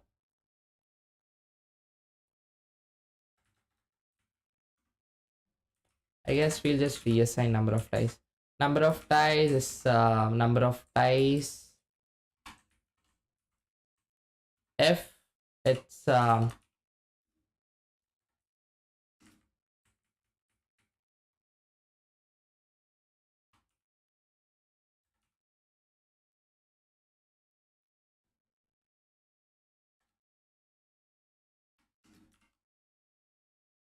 And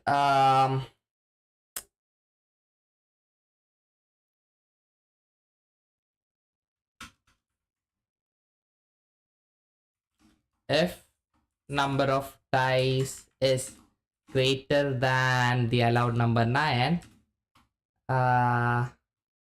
we need to, why does that bring that up? If that is greater than 9, we'll we can do this at the Easter egg here, right? So const Easter egg. Now copy this Easter egg. Oh, look at that. We have 3 viewers watching right now. Put some text in the chat, you know. Good. So Easter egg, we'll do, if it's greater than 9, we'll set the Easter egg as nice try. You can only set up to 9. We'll also put a smiley face, because why not? Then by default, I mean, outside this, by the way, am I the only one who does this sort of format? Like, I set a default value and then use an if statement. I feel it, like, you know, makes the code look a bit more neat, or maybe that's just me, perhaps. So we'll set that an empty string and I think that would be good, and I mean should be good enough. And boom, I think we broke something. Okay, so what did we do wrong here?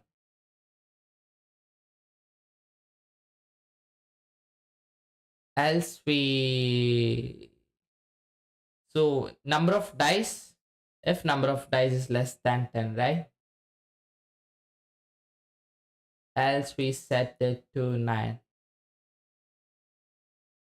Okay, chat, what could we have done wrong here?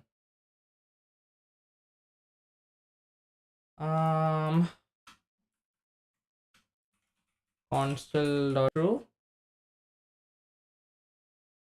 Wait, what? The second value is, after it goes through here, it becomes true for some reason. So what's happening here? I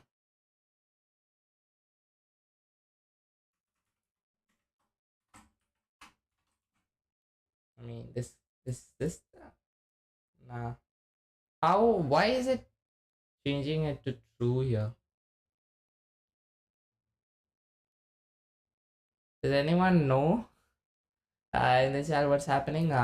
So number of dice will be set to, okay, what if it's 10? Wait, it doesn't set up anything. It sets up, I think it becomes false in that case, doesn't it? Okay, so something's happening between this line and this line. Something's wrong with the ternary operator here. So number of dice is set to number of dice. If number of dice is less than, that's what this means, right? Did I miss out or anything? So it's basically like oh, I guess I need the condition first, right? I keep forgetting that this isn't Python. In Python we do it the other way around. Maybe it was that the, yeah, that was the reason, alright. And if I do 9 here, and if I do, okay, so if someone tries to break the system like this, yeah, nice try, you can only set up to 9. And if someone goes back, yeah, there we go, chat. The thing is finally working, and it took a certain time, but we finally made our own dice roller. Okay, let me save this as one of our projects. And the JavaScript part of this took me, I mean, the CSS part of it took me longer to make than the JS part. I mean, we did go and learn on what we learned what the grid and everything is on CSS, which I bet is gonna be pretty useful in future. Um, so what is this random? Why do we have two random number? Oh, this is a random number guesser and this is a random number generator. Let's create a new folder. We'll call it random die generator, and we are gonna put our assets in there.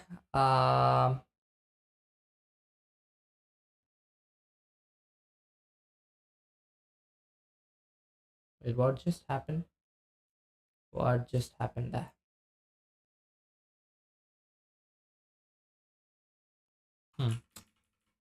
For some reason, it thought this folder was gonna be the new asset folder.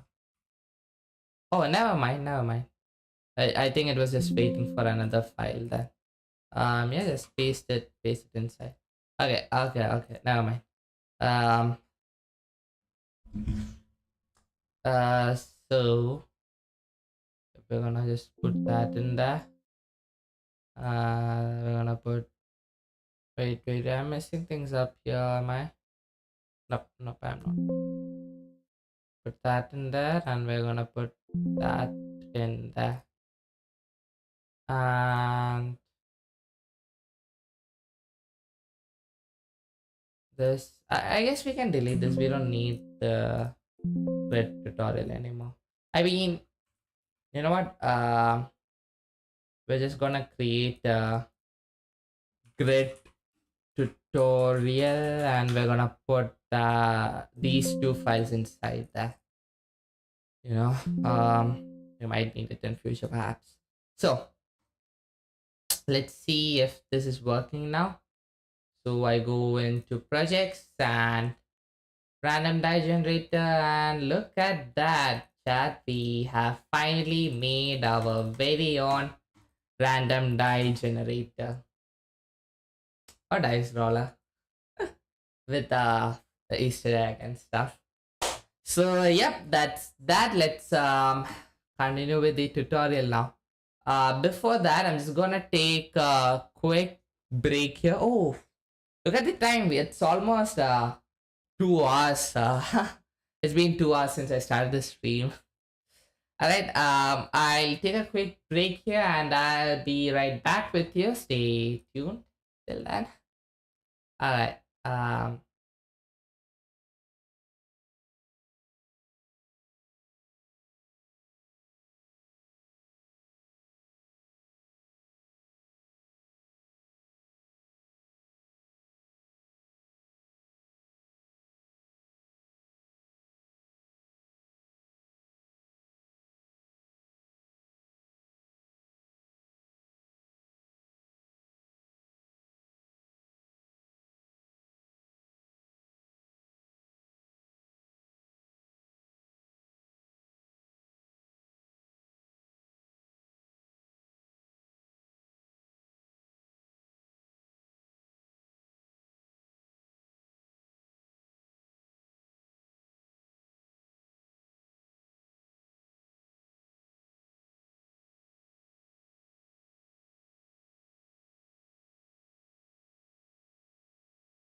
All right, so I am back. Did my stream miss me? Just check one thing out here.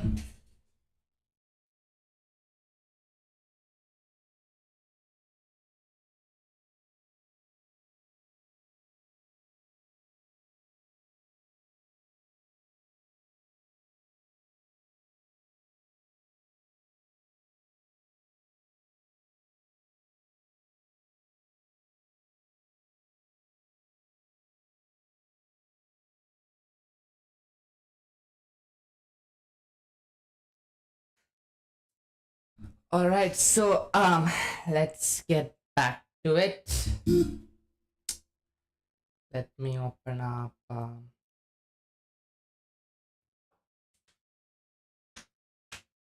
Let's continue with Hey the everybody, course. so in today's video we're going to use JavaScript, HTML, and CSS to create a dice roller program. This is an optional project. You will need some images of dice to work with. If you're able to find some images of dice, I would save them somewhere, maybe on your desktop. So yeah, coming back to topic, we finally finished with our dice roller, and we're about to just continue with the next segment. And if we go out of the limit here, it throws a fun little Easter egg here. Those are the tabs, and Once you have images of your move dice... to the next segment here, which is Hey, what's going on everybody? So in today's random lesson, we're password going to create generator. a project where we generate random passwords. This will help us solidify our understanding of functions and random numbers. This will be an exercise for beginners. By setting different options, we can change the format of the password. And well, let's begin everybody. Okay, this is just a JavaScript function, so let's get over with that real quick. So let me create the HTML file and the JS file real quick.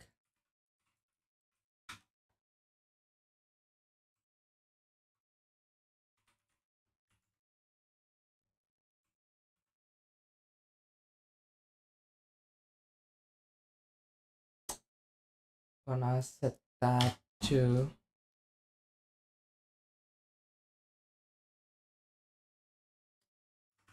random password generator.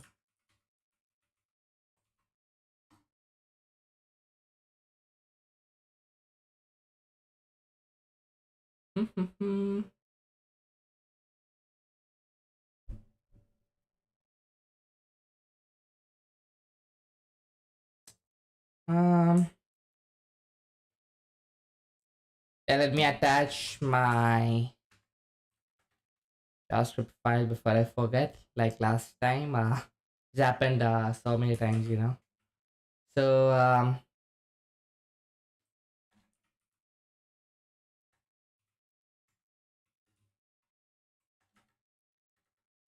script tag. What was I thinking that? Okay, so index.js, and here's what we're gonna do. We need to create some kind of password generator, which just okay. So it takes in password length. Whether the letters need to be lowercase, uppercase, numbers, include symbols. I'll just watch the video for a bit just to understand what exactly it is that we need to create. Alright, let's begin. We'll need to let our program know what the length of our password is going to be. Let's create a constant to store that.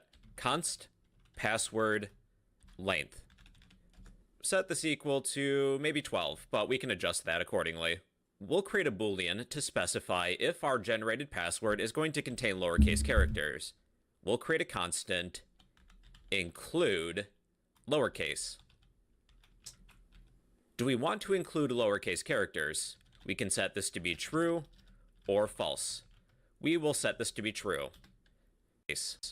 Const. I mean, if we don't have lowercase or uppercase, then like if both are set to false, what exactly do we need to include symbols. To generate, we're going to pass in all of these constants as arguments. So you know what? Let's get out of this real quick. I'm just gonna assume that the default is gonna be lowercase if both are set to false. So we have password length. Then I'm just gonna copy this real quick. Include lowercase.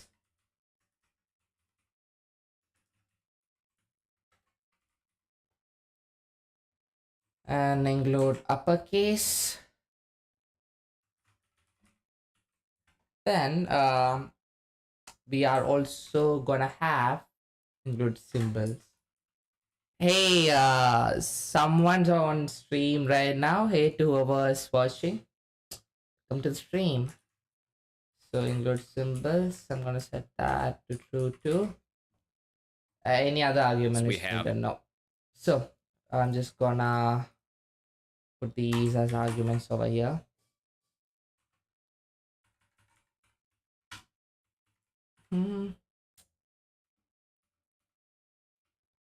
And what exactly are we gonna do here?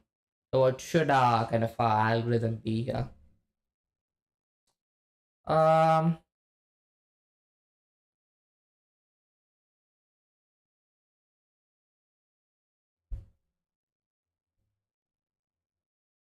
so all of this needs to be random, right? Is there a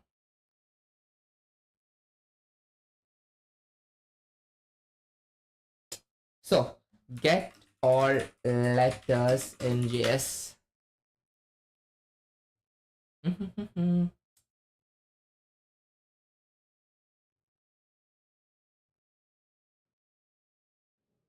Ah, okay, he does have all the letters here. But what's another way to do it?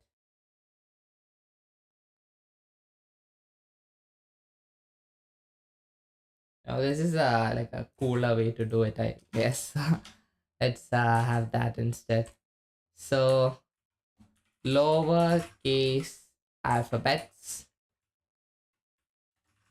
and we also have uppercase alphabets. I don't know why I have this indentation is better here. At least it looks better. So uppercase alphabets to uppercase. We also need list of symbols and yes. Nope, I mean list of symbols keyboard. Yes.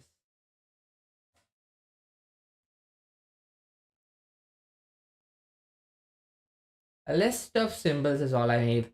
List of symbols, array of symbols in GitHub. Someone on GitHub would have put that in, right?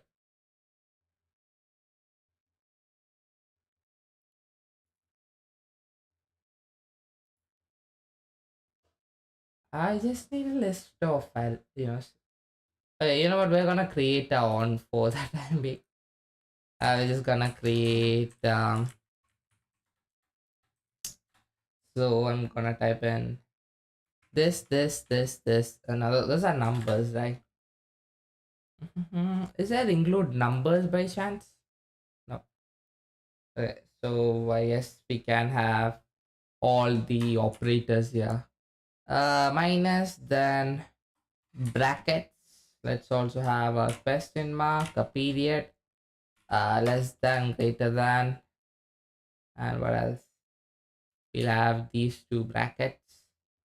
We'll also have this. We'll also have this.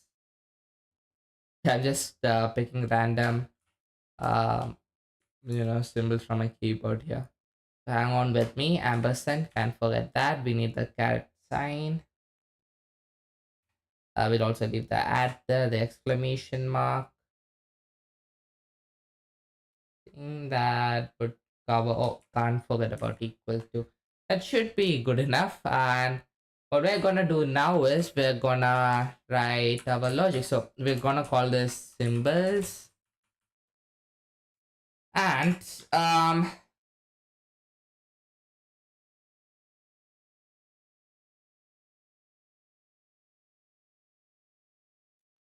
we're just gonna have let password equal to a string. Then basically what we're gonna do is we're gonna do a for loop here for let I equal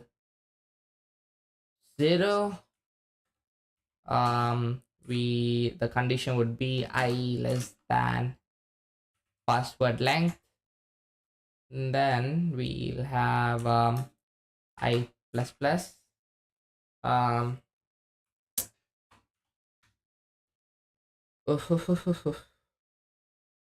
So what else can we do here? So the idea is I'm just gonna take first of all, it depends on which all so let possible character arrays equal to yeah, I'm gonna set that to an empty list, and I'm gonna use a couple of if statements here. If include lowercase, then I'm gonna for inside this I'm gonna just not append push push the lowercase alphabets. Similarly, if we have the the uppercase switch turned on, then we'll push the uppercase alphabet part. Then finally, if we have covered the lowercase, uppercase. If we have the include symbols switch turned on, then we'll have symbols. Then we're gonna take an so we need to take a random one from here. So JS random item from array. So there should be some method out there, right? Rather than doing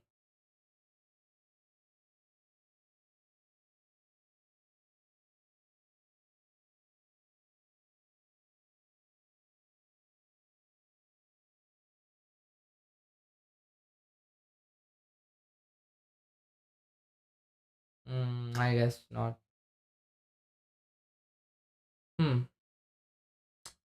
That is unfortunate, you know. Okay, I'm gonna do something similar, but it's gonna be like get random index. You know, so it can work for both arrays and for strings. Oh, actually, I just need it to work for arrays. I don't need it to work for strings as such. Um, so let's create another function. Actually, you know what? We'll just copy this and just see what it does. Oh, it takes in a list. Yeah, basically what we did for our random die generator. It picks up a random array and it floors it down because it's flooring it down because it doesn't want to include the upper limit, right? Because indexing starts from 0. Yeah, that should do. I actually how does you know what, we'll search this up in a bit. But what was I about to do? Yeah, I think it's time for our logic to take place now.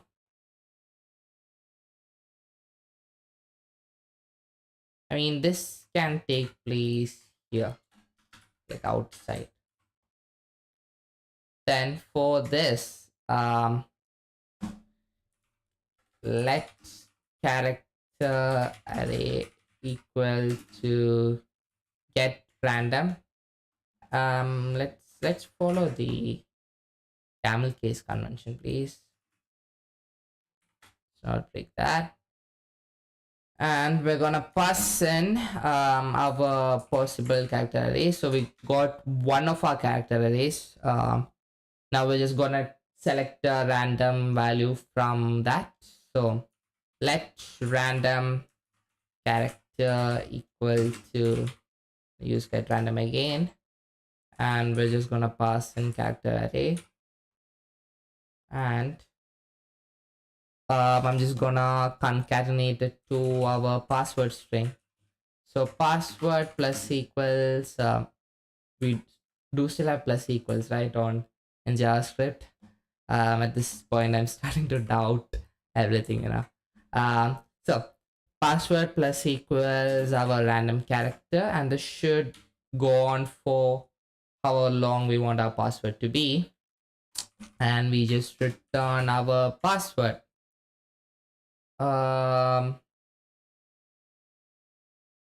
Great. All of this should hopefully work. We're just gonna call our generate password here again. Same argument. So we'll just paste this as it is and see whether that works. So we need to go into website. Yep.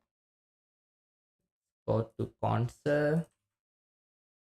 We need to let password equal this, and we're just gonna console.log. We'll use a temporary literal here.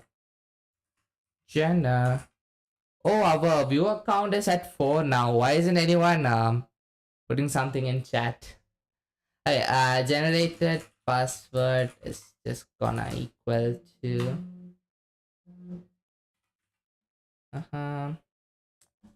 gonna equal to our password. That's what it's gonna be equal to. Okay, so hopefully all of that should work, because code always runs on first try, and it worked on first try. I mean, it was a simple scenario. So, anyhow, so let's just see if it checked everything here. So what's the number of characters here? 2 to 4, 6, 8, 10, 12. Cool. So I don't want this. I don't want symbols.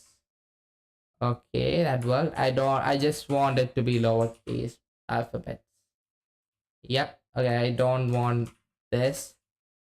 Okay, alright. So what we're gonna do is, just to prevent that from happening, I mean, asking to generate a password by saying, hey, don't include lowercase and uppercase is weird. So we need at least one possible character array, right? So what we're gonna do is, at the end of this, after we push everything and all, we're gonna reassign a possible character array. So the condition that we're gonna check for is, we're just gonna check, hey, is this empty? Or is this does this have anything? If this has anything, then just assign, don't do anything. But if it is empty, then assign possible character arrays as lower case alphabets. That's what we'll do. And let's see if that works. That did not work for some reason.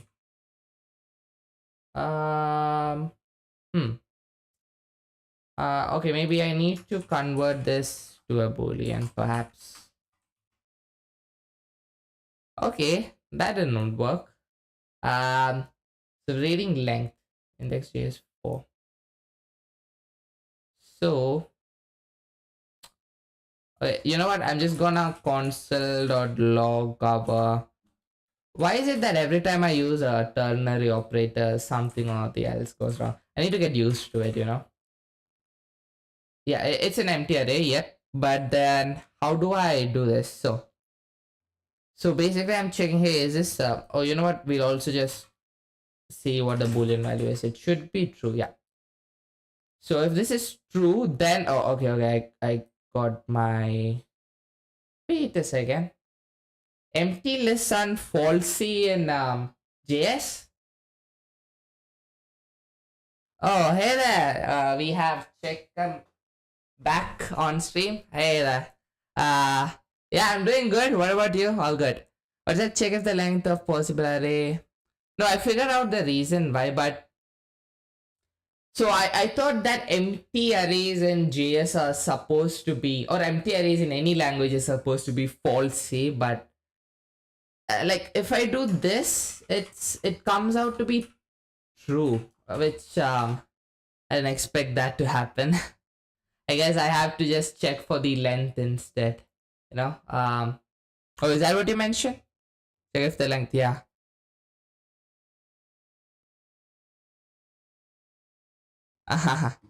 Nah. It's just that in other language, like or in Python, an empty array is considered to be false, right? Like if I convert that into a Boolean value, it's supposed to turn out as false. But I guess another one of those JS things. So anyway, to fix this, I'm just gonna do this instead. Yep. So that works, and yeah. So I'll just show this to you. It's just a password generator. You can just flip these things on and off, and it generates a password for you. By the way, I don't know if you were there, but we finished with the random die generator. Let me just show that to you real quick.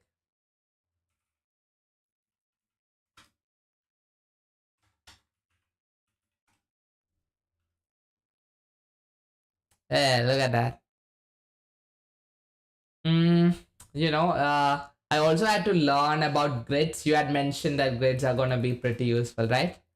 So yeah, is it? And if I exceed the number, it gives the Easter egg and stuff. So what's that? Yeah, thanks. Length equals 0. Do this, else do that. Wouldn't work. That would work. I mean, we figured it out. We can just do this instead, can't we? So basically, after like if someone goes ahead and puts all of this false, I want to prevent that. So after assigning all the arrays, I just do this. I just check if it has anything inside. If it doesn't, then I just assign it to lowercase alphabets by default. I hope that makes sense. Yeah, what you suggested would also work. We could do, rather than doing boolean of this, we can just do is equal to 0, right? I mean, remove the boolean part, of course. Anyhow, that's working. So let me go back to this. Now, I want to check, how do you write doc strings in JS? What's the like convention to do that? So let's see doc strings in JS. So this is how you do it. Doc strings in JS functions.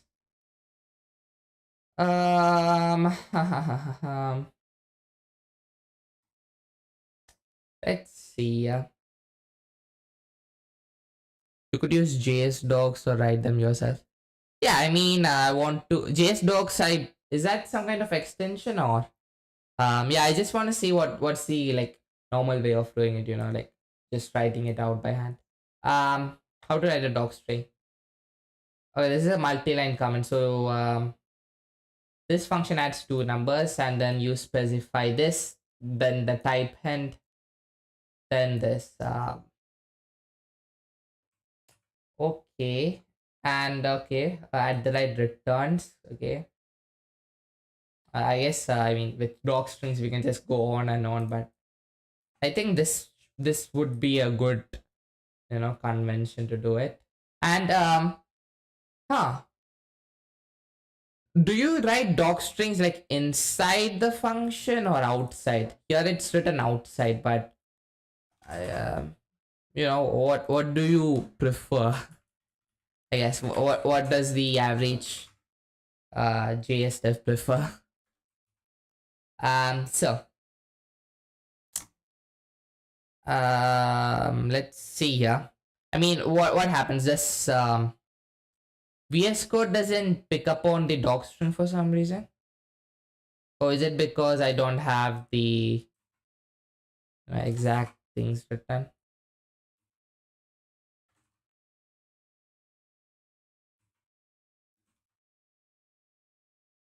Oh no.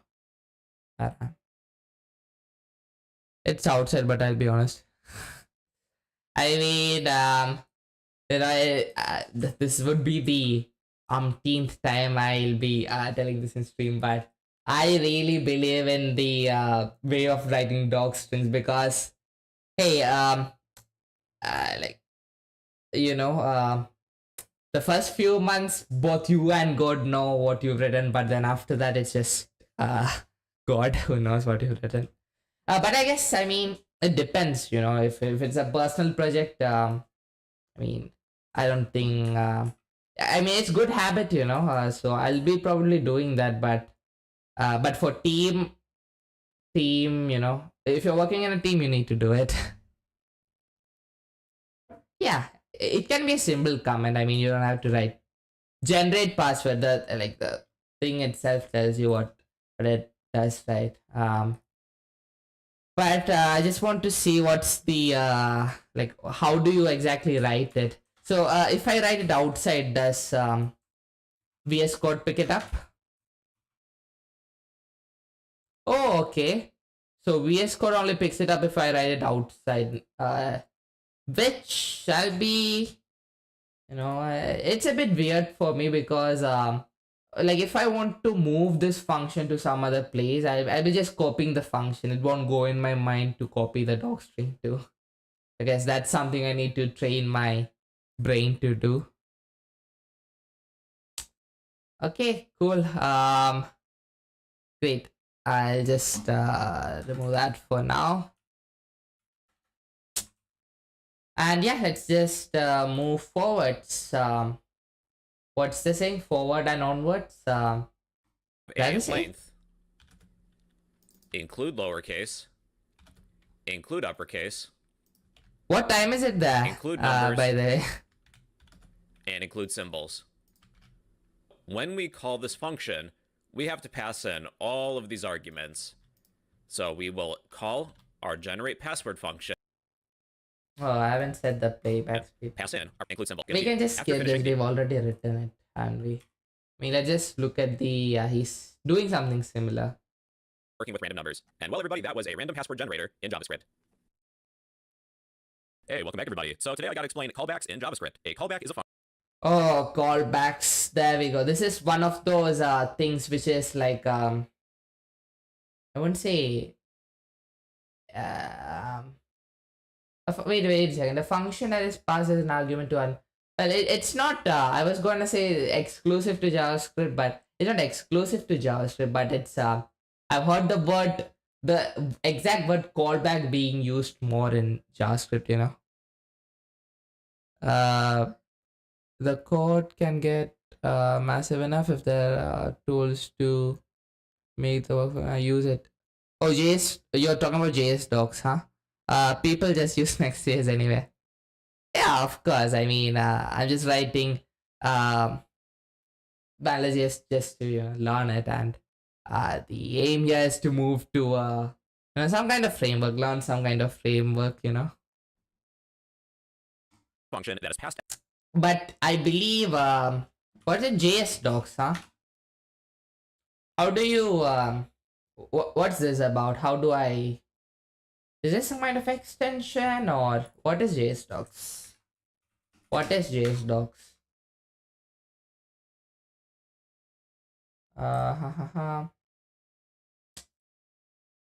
I know you mentioned this in one of like yeah, one of the streams you mentioned what it was for learning. Yeah, of course.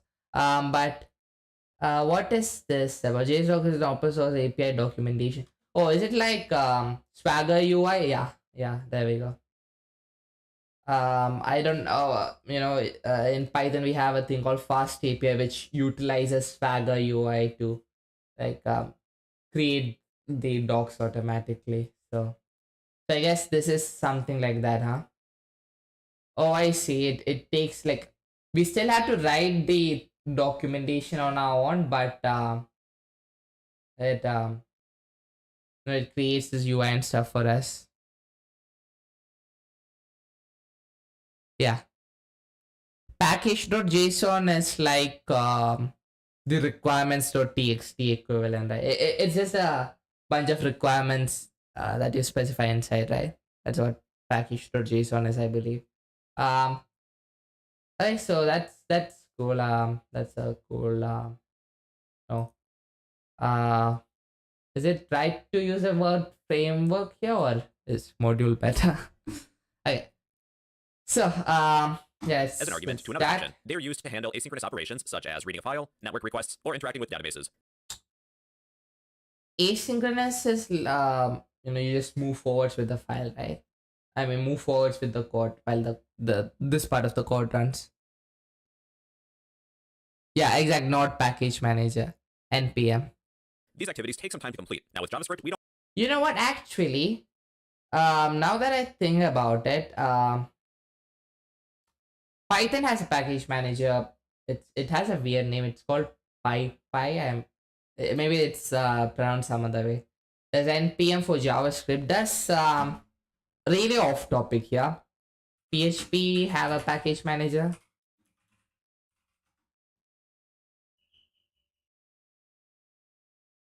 Is this what PHP has? Packages? Then what does C# have? C# package manager.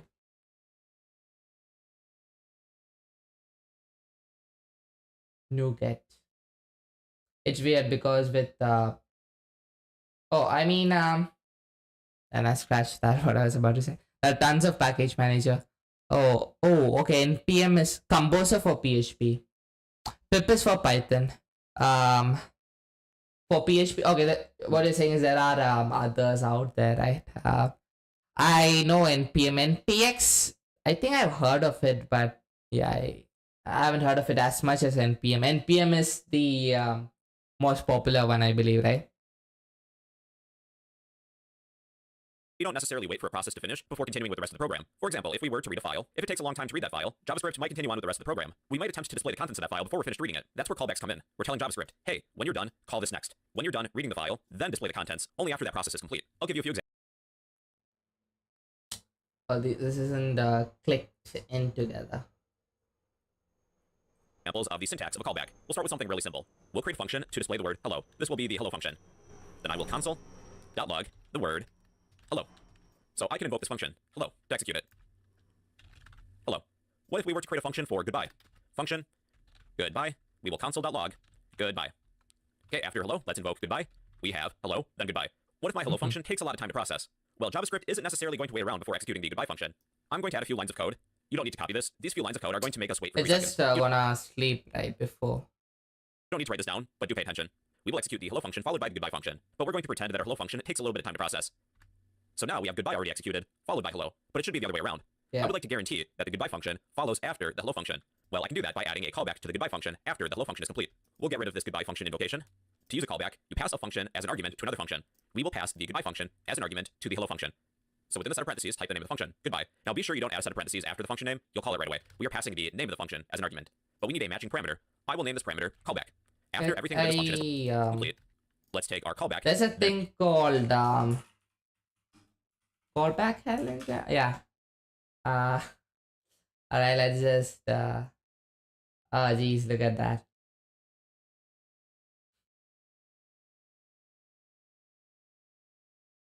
Wait, look, show me the image again. Why can't I view just the image?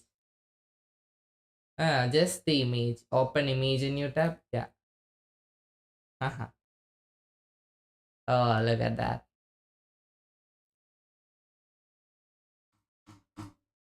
And invoke it by adding a set of What's that? The good thing with JS dogs is that it comments your function that generates a new file that can be used as a doc for your project.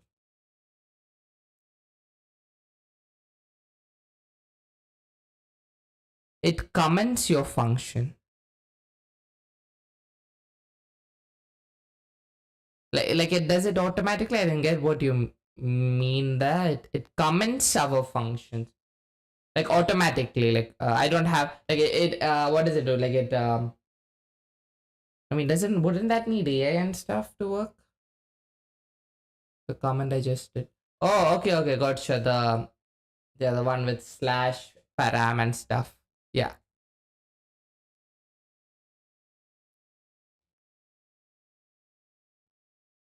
No, I gotcha, but that's something we have to do, right? We have to write the doc.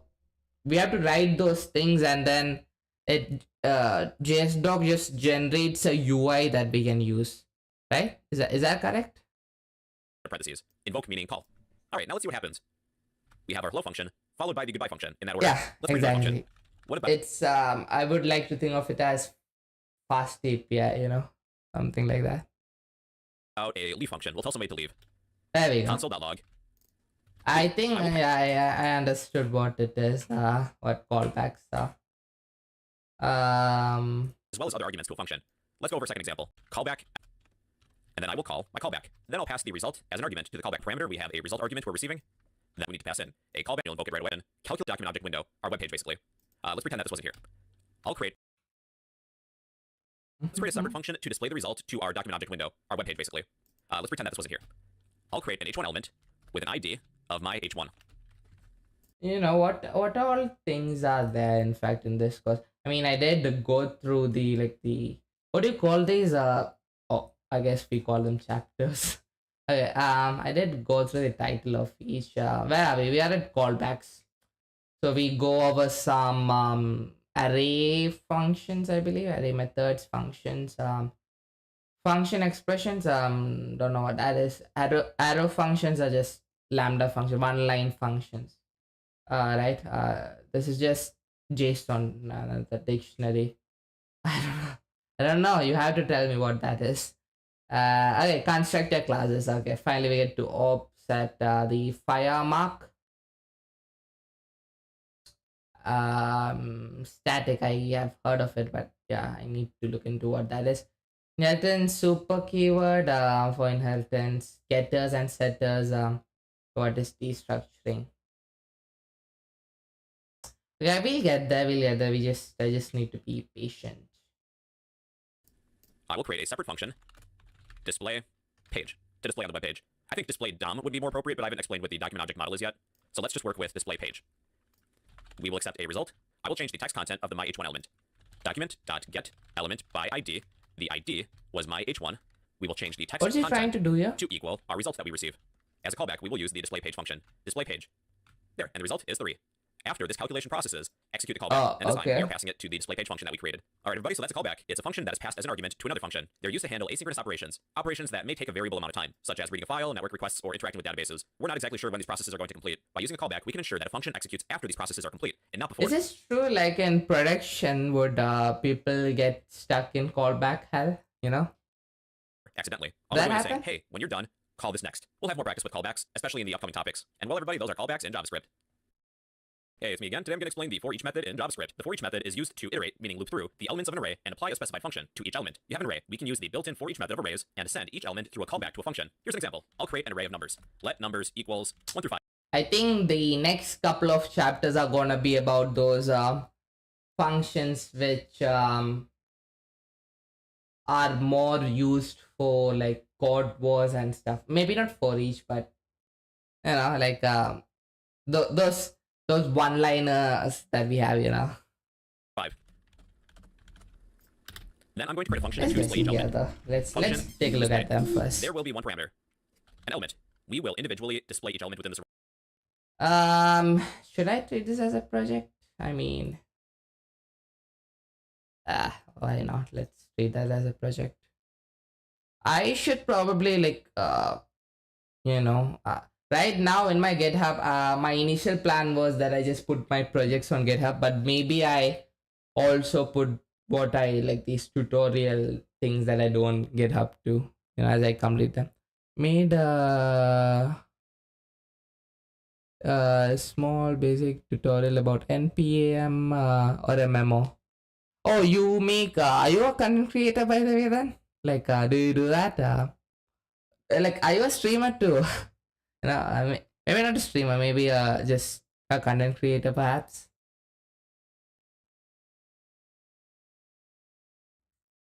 So tell me a bit more about that. Do you have a YouTube channel or something? Um, so yeah, let me just move this to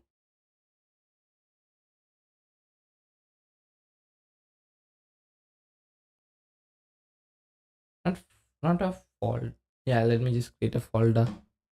So random password generator. Oh, we have 4 random projects right now. 4 projects that start with the word random at least.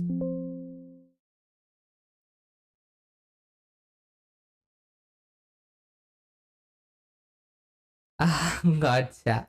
And I might send that here, like how I still have the your useful methods or txt that you send me. I'll just save it here.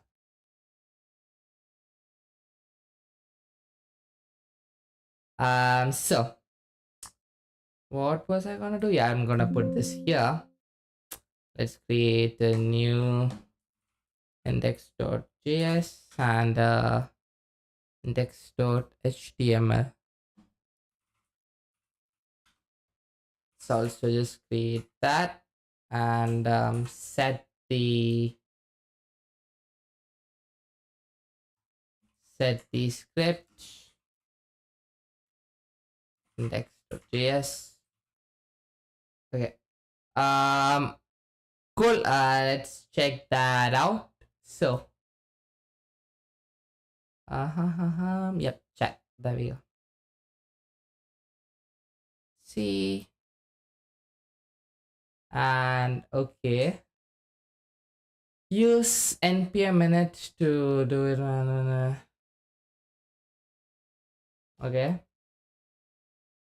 What does D stand for? What's this? Or to install for dev only. Oh, because you have like you specify production like different things separately, right? And then Python should have something like that. In Python, it's just one. I guess you can have 2 requirements txt, as an alternative. But once the package is installed, oh yeah, get ignored. Okay. So once we get to, let me copy this. Does Pastebin have some kind of limit, by the way? Because earlier you told me this would disappear or something. Yeah, great. Yeah, does Pastebin have some kind of limit by chance? Da, da, da, da. So gonna put this underneath here. Npm tutorial.txt. There we go. So when we get to it, I'll read through it. Placements are only for 24 hours. Gotcha. Pastebin, I mean, how much? This is a very off tangent thing. I'm gonna search here. Does Pastebin make?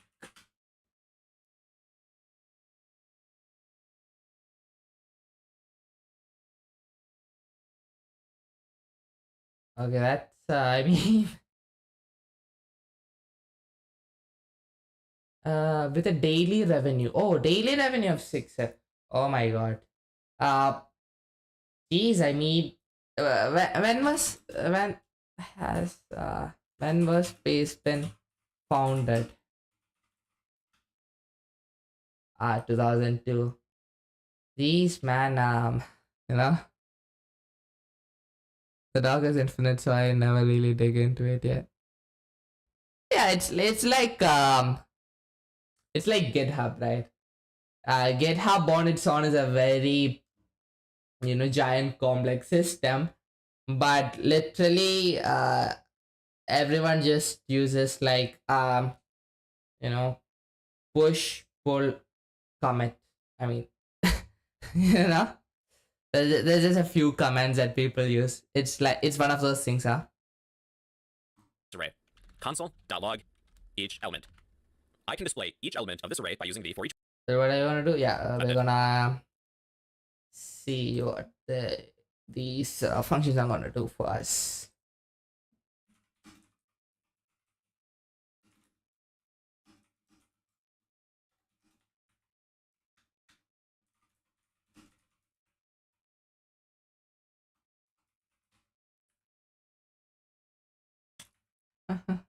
Element. What are your thoughts on the newer languages around, coming up, I guess. I'm talking about that and PM doc I just sent you.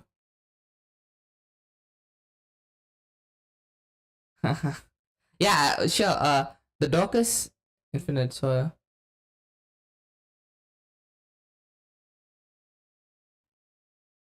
oh, you sent another link there? Nodsource.com. Okay, that's the I didn't see that one.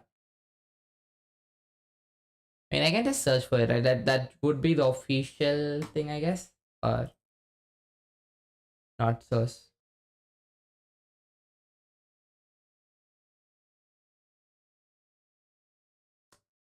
I mean, it's not is this? I guess this is not. This is like this is the blog article, huh? Yeah, yeah. I get what you mean. So let's go back to this thing real quick. We will take our array. Use the built-in for each method. I've always wanted to ask that tag, that badge that you have over there. It says to me.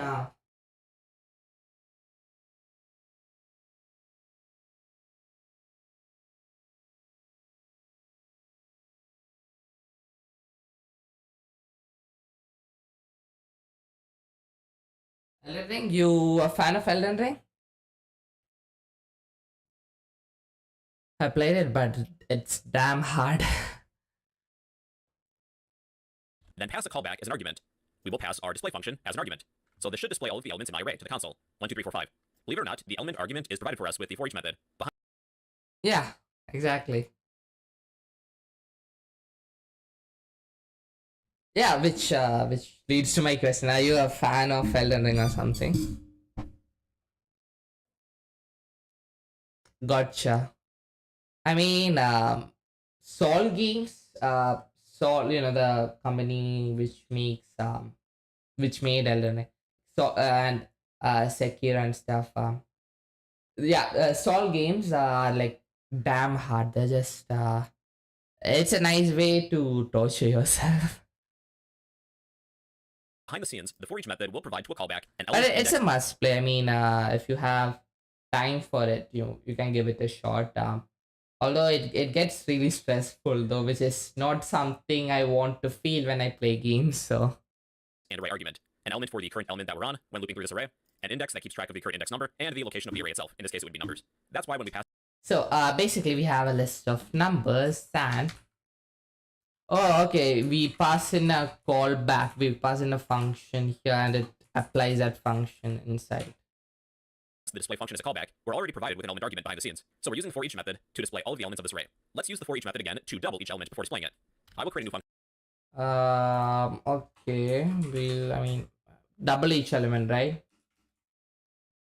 Function double to double the value of each element.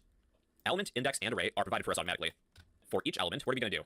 Let's take our array at index of index. Index keeps track of the current index number. So during each iteration, it's going to increment by 1, starting with 0. We will take our element, multiply it by 2. All right, so let's take our numbers array, use the for each method, then pass a callback to our double function. So now all of these elements will be doubled. Let's triple them now. We'll create a function for Sorry, what's that? The game that got my attention yesterday is that Zelda Link to the Past Dungeons of Infinity. It's a fan made game using Zelda assets. Huh. That's cool. I mean, speaking of Zelda games, the only Zelda game that I've completed and really like played fully, is this was way back, like years back, I would say. Um, Zelda something to do with Oracle. Zelda. Oh shoot. Just for the N64 Oracle of Time. Is that the one? Yeah, that's the one. Oh, not Oracle of Time. Ocarina of Time. It was a pretty good game. It brings back nostalgia for me. Then there's the popular Breath of Wild, which I want to play, but it's for Switch only, right? And yeah, in India there isn't much like Nintendo isn't officially here in India. The game you're saying is fan made, Zelda a Link to the Past. Zelda a Link. Are you sure this is a video game? I mean, what did I ask you? I asked you, are you sure this is a video game? What I meant is, are you sure this is a fan made game? Or maybe I misspelled something wrong.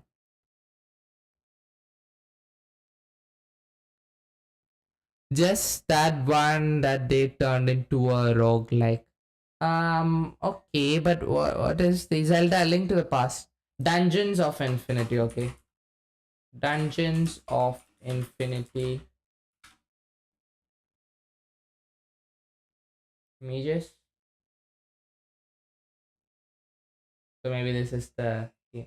Oh, this was fairly recent, huh? Good. For triple.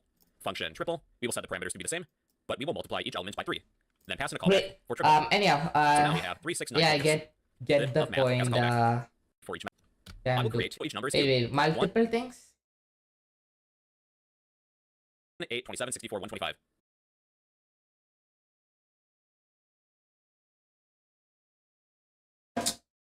No, my question is, you can pass. Wait, I need to see this. What's happened all of a sudden? Well, tripled. Let's square each element. Function square. Again, the element index and array arguments are provided for us. Take our array that we receive at index. They are provided for us, as in, like for each provides this to us. Oh, okay, gotcha. And inside the callback function, these three attributes are just like they are available for us if needed. Okay, cool. Of the current index number. Set this. And we can do this, like we can change the list as such rather than just displaying this. What is JavaScript? I guess that's what catches the eye of our devs. Yep. This equal to square a number, we can use the power method of math, then raise a base to a given power. We are raising our base of element to the power of 2. If I pass our square function as a callback before each, we will now square each number before displaying it. 1, 4, 9, 16, 25. Then this time, let's create a cube function. Yeah. Function. Yeah, I was about to say, like assembly. What can the title be put for that?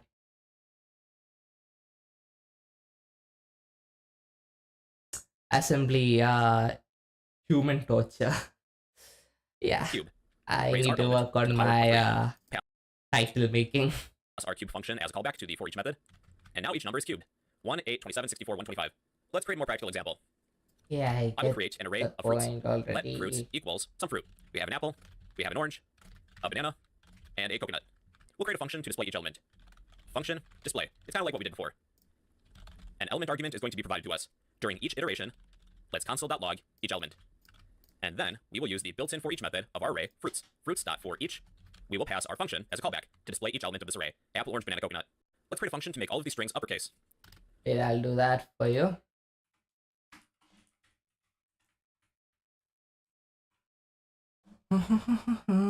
As much as I would, my assembly on the other hand repels me pretty bad. I mean,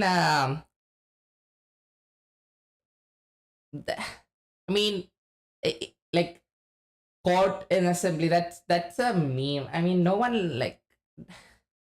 Do people actually code in assembly? I mean, why? I don't think people like actually code and. I mean, they just say it out as a joke thing, right? I guess if you really wanna torture yourself, then yeah, go for it. It's one of the ways in the dev world. Ah, really? I mean, assembly is like for those in hospitals they have uh life-saving things like the shock thing, ECG things and stuff. That's written in assembly because you can't afford any delay or stuff. I know that, but I guess yeah. I mean, then it has to be a job. I guess as assembly dev. I mean, USA.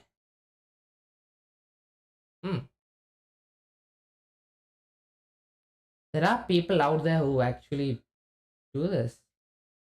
I mean, so far I just thought it was a joke, but now that I think of it, someone has to maintain those legacy stuff, right?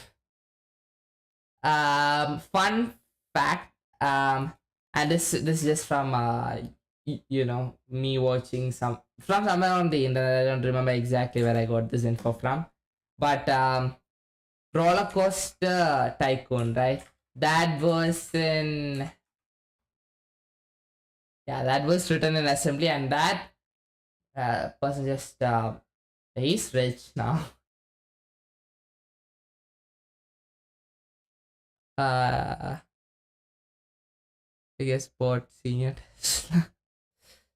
Yeah, I mean maybe. Function, uppercase. We'll need an element, index, and array. Oh wait, I said I was gonna do this, right? So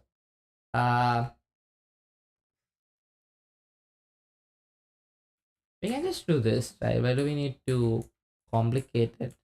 We can just do so this for each takes in what all?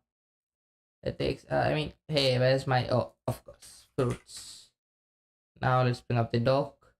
Value index array. Okay, so element index and array. We'll just do array index is gonna be equal to element dot to no, to uppercase. And we'll just I mean let's just I know this will console.log it multiple times, but let's do that. It's a nice way to visualize what's happening. There we go. Okay. Element, index, array. During each iteration, let's take our array that we receive, add the index of our index, equals, take the element that we receive, use the to uppercase method. So we have an uppercase function that utilizes the to uppercase method. Remember that a method usually belongs to something. This method belongs to the element that we receive. Functions are standalone. Before displaying each element within my array of fruits, let's take our fruits array, use the for each method, then apply a callback to uppercase to make all of the elements uppercase before displaying them. What I'm going to do is copy all of these elements so they will begin uppercase. I'll create a lowercase function. Function, lowercase. I already got the point. Character, case, 1. Oh, this should work. So let's take our capitalized function of Wait, why is he using uppercase slice? to make this letter uppercase. Oh, Then we okay, will string okay, concatenate, gotcha. going to create a function Yeah. used to We iterate get over the the elements rest, of an array the and rest apply a specified of the function as time. callback to each element. You take your array, use the for each method, then pass callback as an argument. It's really useful if you need to apply a function to each element of this array. And well, everybody, that is the for each method in JavaScript. I'm going to end this stream now. We reached the 3 hour mark and covered quite a bit today, so I'm happy. And I finally understood how. Yeah, I mean, it's like once you kind of master or get a pretty good handle of one specific language, most of it is just like take and learn. Like you can just pick, like the only difference is gonna be in syntax, the basics. If your foundation is pretty good, then you can switch around language to language, framework to framework pretty easily, provided you're not going from something like Python to C sharp, in which case it's still possible, but you're gonna have a hard time, and it's gonna take long. It's still possible, but yeah, callbacks aren't used, at least yeah, I mean, I haven't seen such things being used that frequently in Python. Maybe you kind of custom build it, but this is why I mentioned, like, the most that I've seen callbacks being used in the language is like JS. There might be other languages out there. The only two ones which I know really well are just Python and JavaScript now, I believe. I believe I can say that now. Maybe after I end this course, I can say it perhaps. All right, Chicken, thank you for coming back in. I'm gonna end the stream now, and yeah, um, I appreciate you being here. And just before I go, we're at the almost 4.5 hour mark. It's a 12-hour course, so what's that? 7 hours and 30 minutes later. Sure thing. Do I stream later? It depends. I may or may not is the answer to that. It depends. Maybe I might stream at night, so maybe stay tuned for that. I need to create some kind of schedule. At this point, I'm just like winging it. Yeah, so that's the answer to that. I hope it answered the question. I might stream at night is the answer to that. May or may not. Right. Take care till then. See ya. Yes. Bye. Alright, so I'm just doing my outro here for people on YouTube.